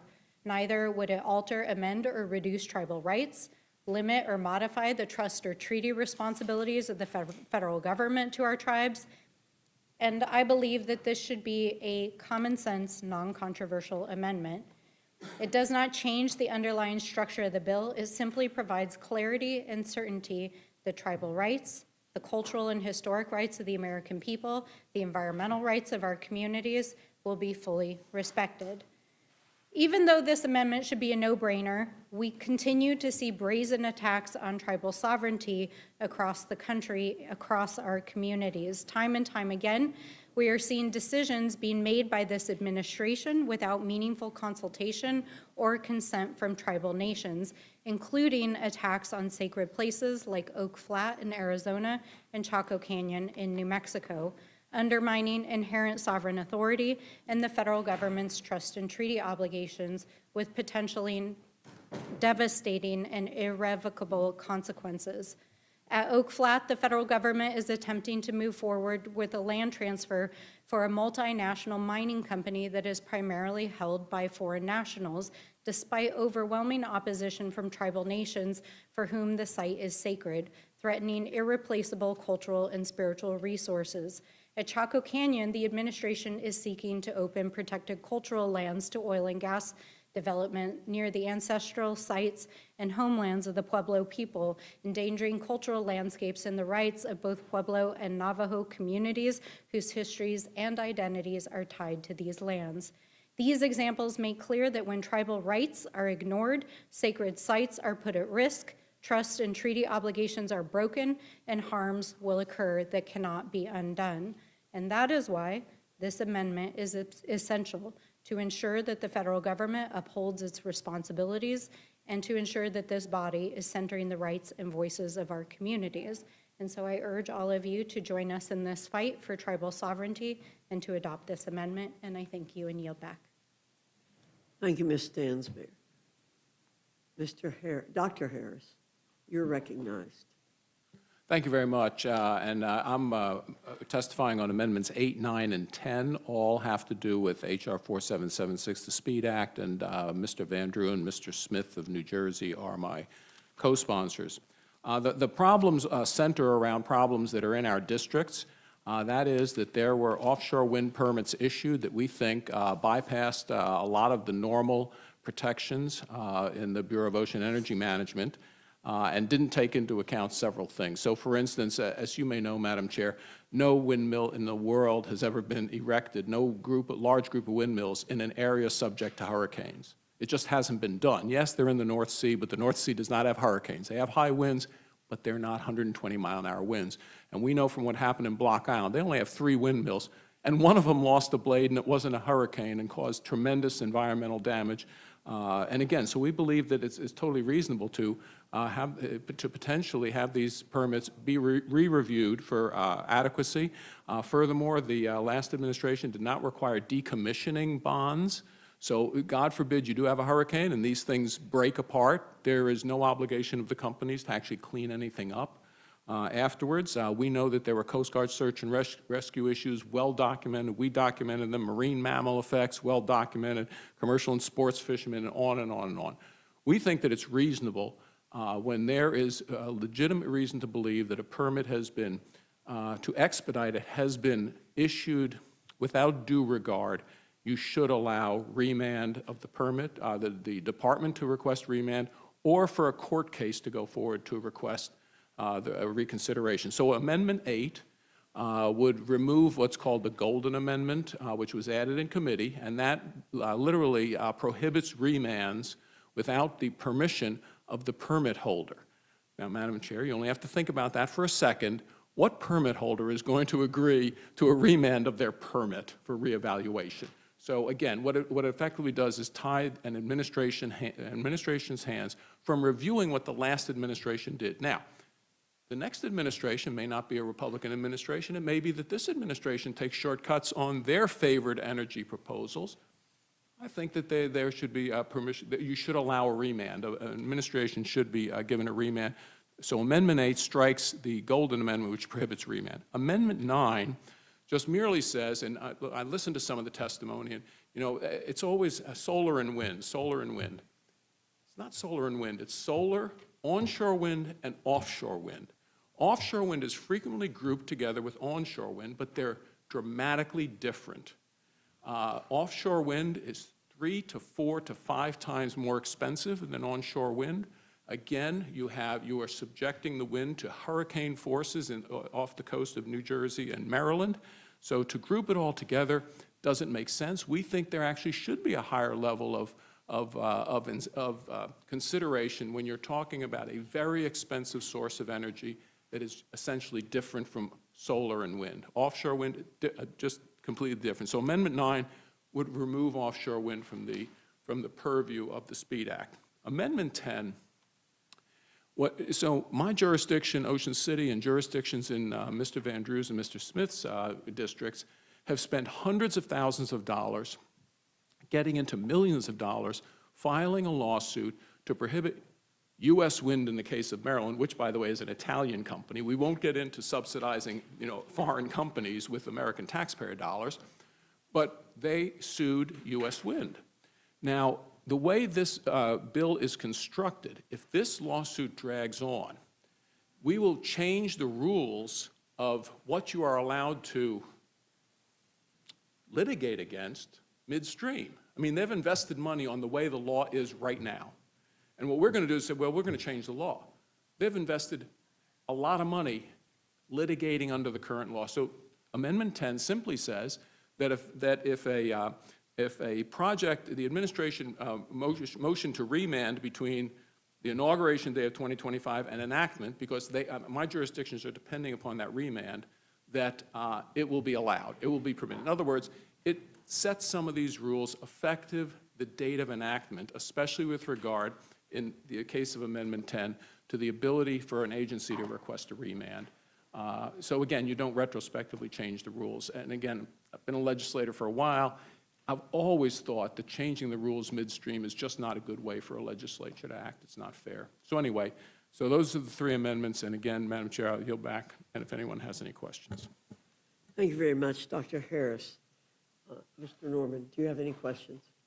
Dr. Harris, how would this, using as an example, Keystone Pipeline, people invest a lot of money over the years to have an administration stop the Keystone Pipeline. Now you had President Trump coming in, and rightfully so. How would this play out with another Keystone Pipeline down the road? Well, you know, if an administration, and again, remember, there are protections in this bill that says, oh, by the way, you have to file a lawsuit. I think it's within 150 days or 180 days. So there's some limited amount you have to file a lawsuit. But if you file that lawsuit within that time, I think that the agency should be able to open the complete record. And right now they can't. So for instance, there may be an amendment offered. I heard maybe an amendment offered to say, well, if it's defense related, that's okay. You can open the record for that. Well, what about if it's new evidence about how you're affecting marine mammals, or how you're affecting the commercial and sports fishing industry, or how you're affecting search and rescue with the Coast Guard? Well, those don't fall under defense. So again, I think it's completely legitimate to allow a complete review. When you think that an agency has not done a proper review, you should not handcuff that agency to go back, whether by a litigation from a local jurisdiction, which is the case in my district, or the Department of Justice coming in and on behalf of the department asking for a remand of the permit. In other words, they saw some evidence that some shortcuts were taken, shouldn't have been taken. They should be able to ask for a remand of that permit. And that would, in effect, stop the project. I mean, if it's involved in litigation, it pretty well stops any further. Yeah, I guess that would depend on whether what the judge does pending the outcome of the trial. Thank you very much, Mr. Norman. Mr. McGovern, you're recognized. I thank you both for being here. I have no questions. I yield back. Thank you, Mr. Scott. Ms. Scanlon. Mr. Griffith. I don't have any questions per se. I will say that generally speaking, I dislike measures that affect pending litigation, and have voted no on some other measures just for that reason. Thank you very much. Ms. Leisure-Fernandez. Thank you very much. Thank you for testifying on the importance of tribes and trust obligation.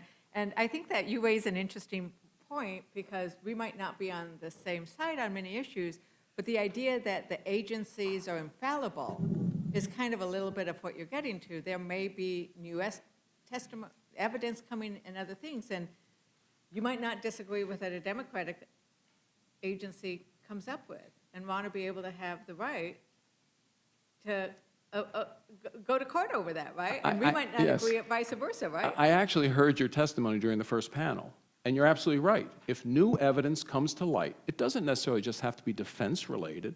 Again, in the case of offshore wind, there is real credible evidence that it affects marine mammals.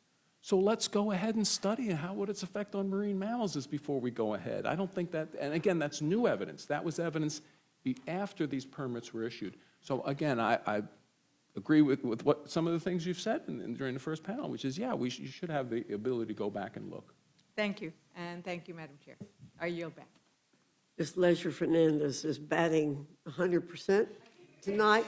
It's two times I agreed with her, you agreed with her. Oh, my goodness. The world must be the world must be coming to an end. Is there anyone else seeking to testify on H.R. 4776, H.R. 1366, H.R.s 845, H.R. 3616, H.R. 3632, or H.R. 4371? Seeing none, this closes the hearing portion of our meeting. I'm going to take a moment of personal privilege. I have some guests here tonight, and I don't know everyone's name, but my good friends Randy and Betty Marion from Mooresville, North Carolina, are here, and they brought 3 couples with them to visit the Capitol this afternoon, and they were out today in the cold, walking around. And then I have Macy with me, who has been an intern in my office in Boone and is shadowing me for part of the day. And I thank them for being here. Without objection, the committee stands in recess, subject to the call of the chair, but members should stay close by.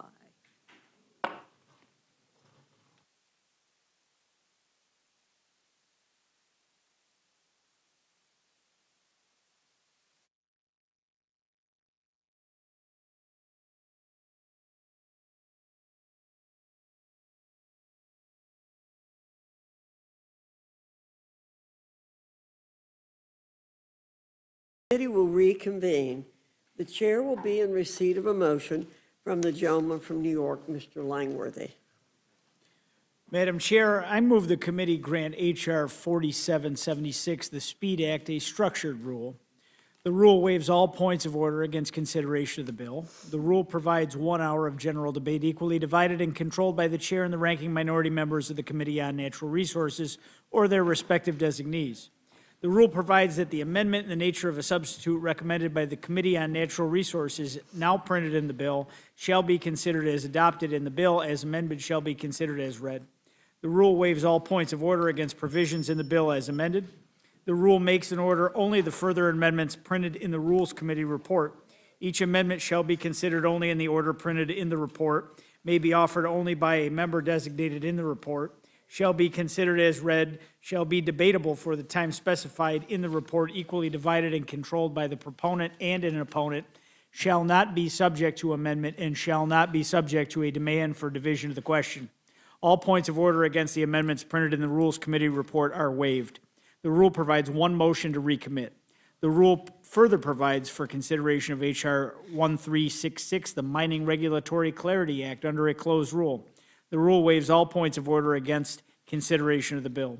The rule provides for the amendment in the nature of a substitute recommended by the Committee on Natural Resources, now printed in the bill, shall be considered as adopted, and the bill as amended shall be considered as read. The rule waives all points of order against provisions in the bill as amended. The rule provides 1 hour of general debate equally divided and controlled by the chair and the ranking minority member of the Committee on Natural Resources or their respective designees. The rule provides one motion to recommit. The rule further provides for consideration of H.R. 845, the Pet and Livestock Protection Act, under a closed rule. The rule waives all points of order against consideration of the bill.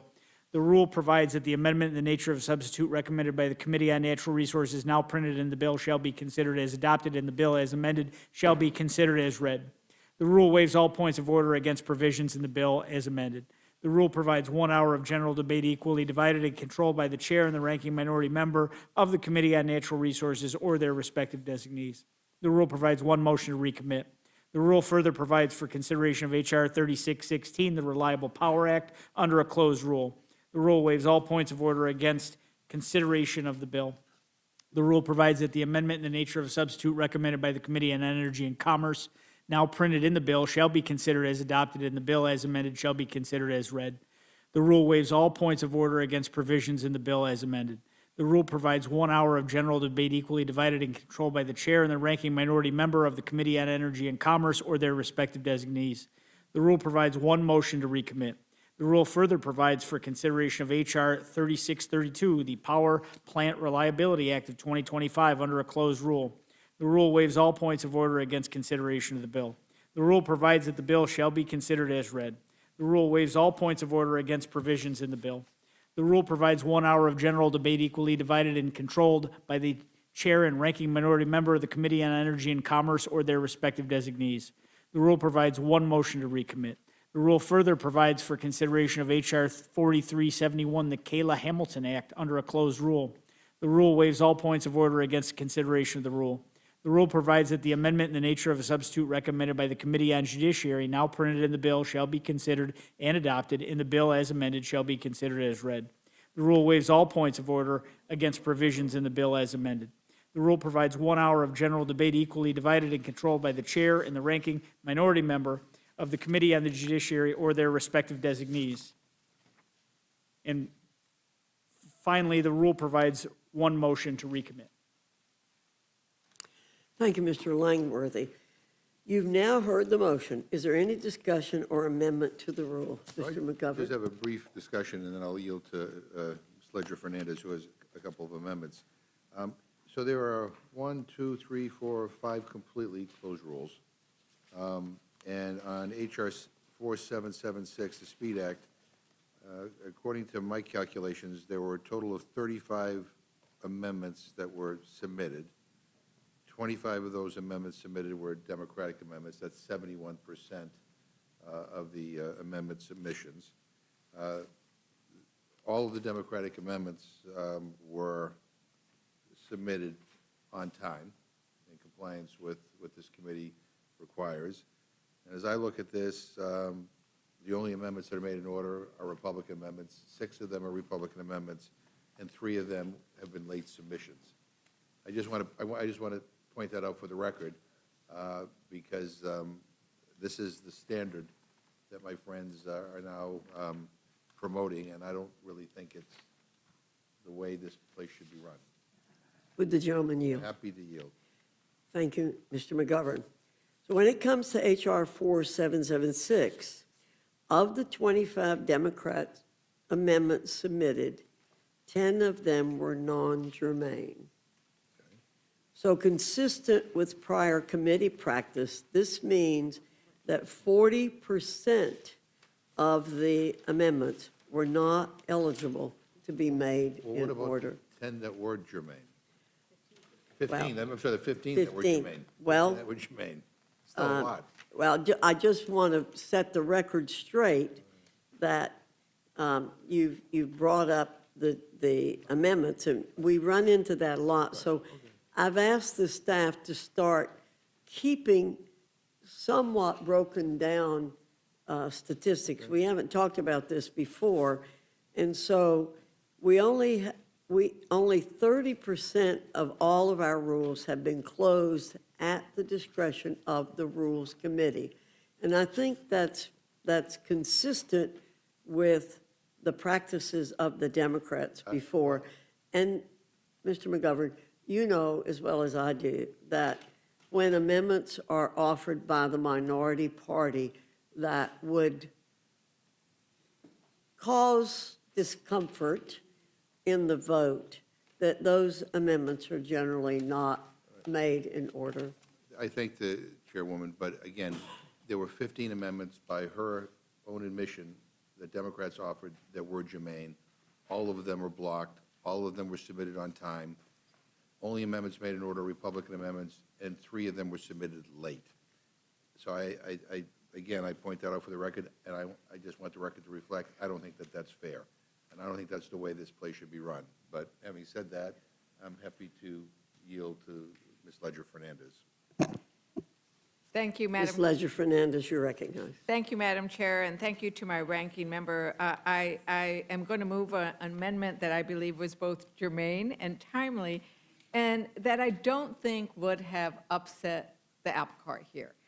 So, Madam Chair, I have an amendment to the rule. I move the committee make an order amendment number 33 offered by myself to H.R. 4776, the Speed Act.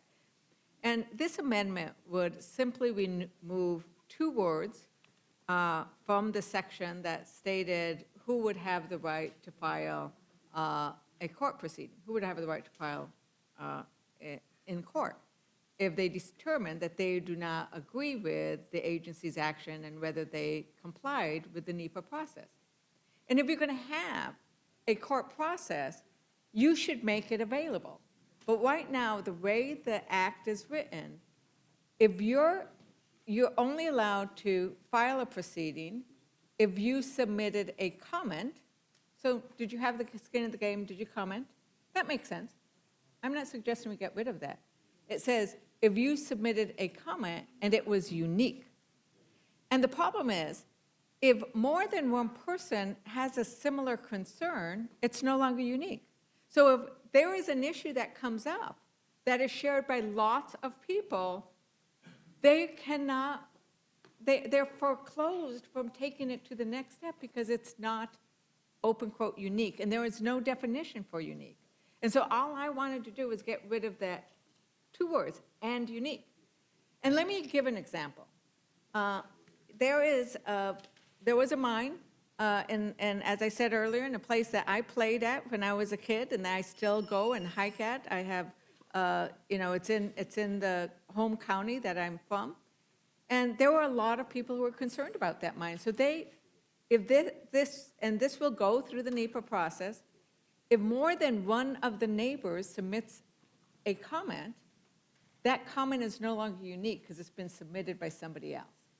And that's all I was trying to do, is to allow this process to go forward. Because if you keep that in, there is nothing that is unique. And you have eliminated the judicial process altogether. And earlier the chair said, well, we don't want to deal with these comments that are all, they're form letters. But I come from humble, you understand this, Madam Chair. You come from a place that's similar to the place I come from, right? We live in the mountains, we live in villages. We might not have PhDs or masters or bachelors, but we know when we are worried about something. And so we might rely on a form letter, or we might write our own letter that might be similar to a form letter. In either case, it's not going to be unique.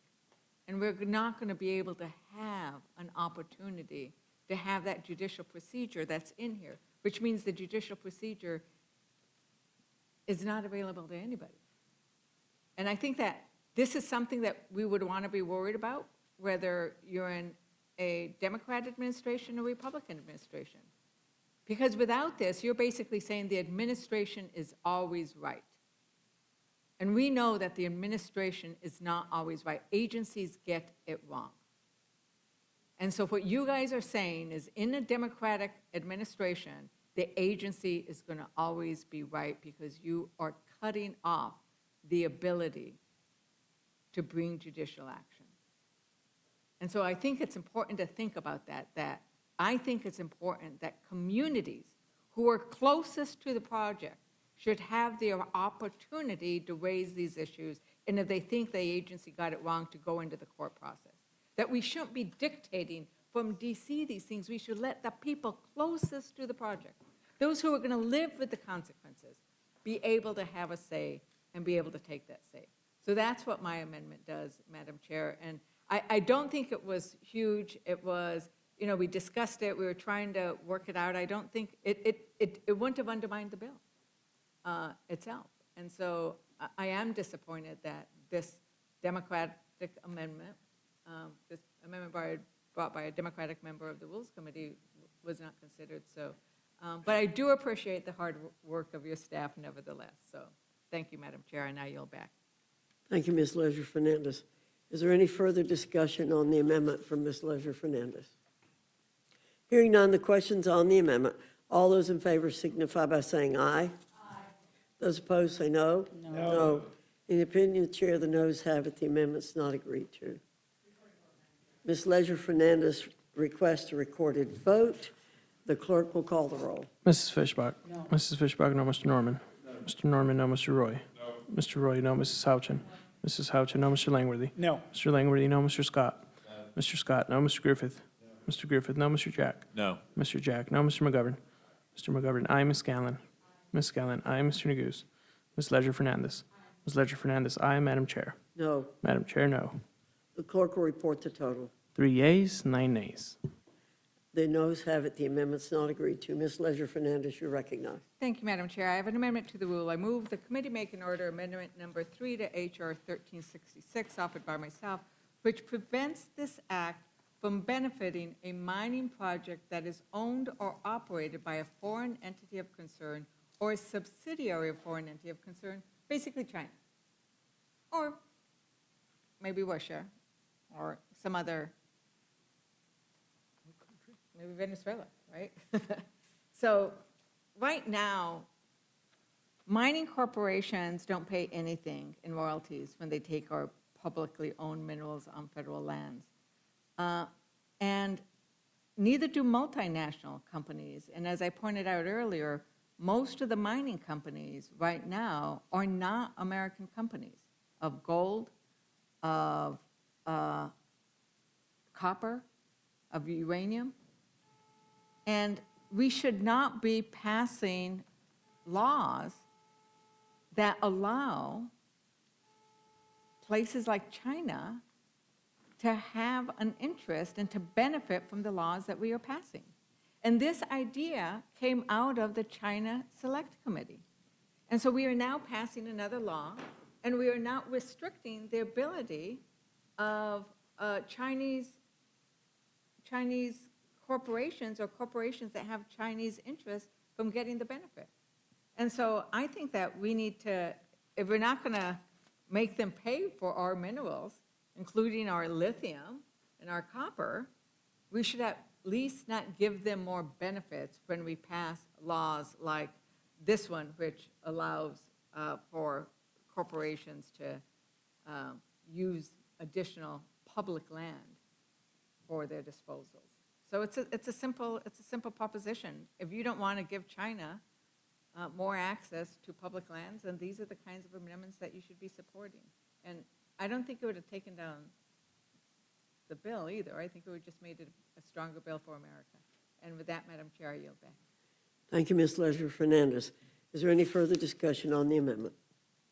Hearing none, the question's on the amendment. All those in favor signify by saying aye. Those opposed say no. No. In the opinion of the chair, the noes have it. The amendment's not agreed to. Ms. Leisure Fernandez requests a recorded vote. The clerk will call the roll. Mrs. Fishbach? No. Mrs. Fishbach, no. Mr. Norman? No. Mr. Norman, no. Mr. Roy? Mr. Roy, no. Mrs. Houchin? Mrs. Houchin, no. Mr. Langworthy? Mr. Langworthy, no. Mr. Scott? Mr. Scott, no. Mr. Griffith? Mr. Griffith, no. Mr. Jack? No. Mr. Jack, no. Mr. McGovern?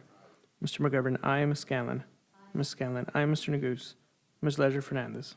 Ms. Leisure Fernandez, aye. Madam Chair? No. Madam Chair, no. The clerk will report the total. 3 yeas, 9 nays. The noes have it. The amendment is not agreed to. Is there further discussion on the amendment? Hearing none, the question is on the amendment. All those in favor signify by saying aye. Aye. Aye. All those no? No. In the opinion of the chair, the ayes have it. I ask for a recorded vote. A recorded vote is requested. The clerk will call the roll. Mrs. Fishbach? Aye. Mrs. Fishbach, aye. Mr. Norman? Mr. Norman, aye. Mr. Roy? Aye. Mr. Roy, aye. Mrs. Houchin? Mrs. Houchin, aye. Mr. Langworthy? Mr. Langworthy, aye. Mr. Scott? Mr. Scott, aye. Mr. Griffith? Mr. Griffith, aye. Mr. Jack? Aye. Mr. Jack, aye. Mr. McGovern? No. Mr. McGovern, no. Ms. Scanlon? No. Ms. Scanlon, no. Mr. Neguse? Ms. Leisure Fernandez? No. Ms. Leisure Fernandez, no. Madam Chair? Aye. Madam Chair, aye. The clerk will report the total. 9 yeas, 3 nays. The ayes have it. The motion to report is agreed to.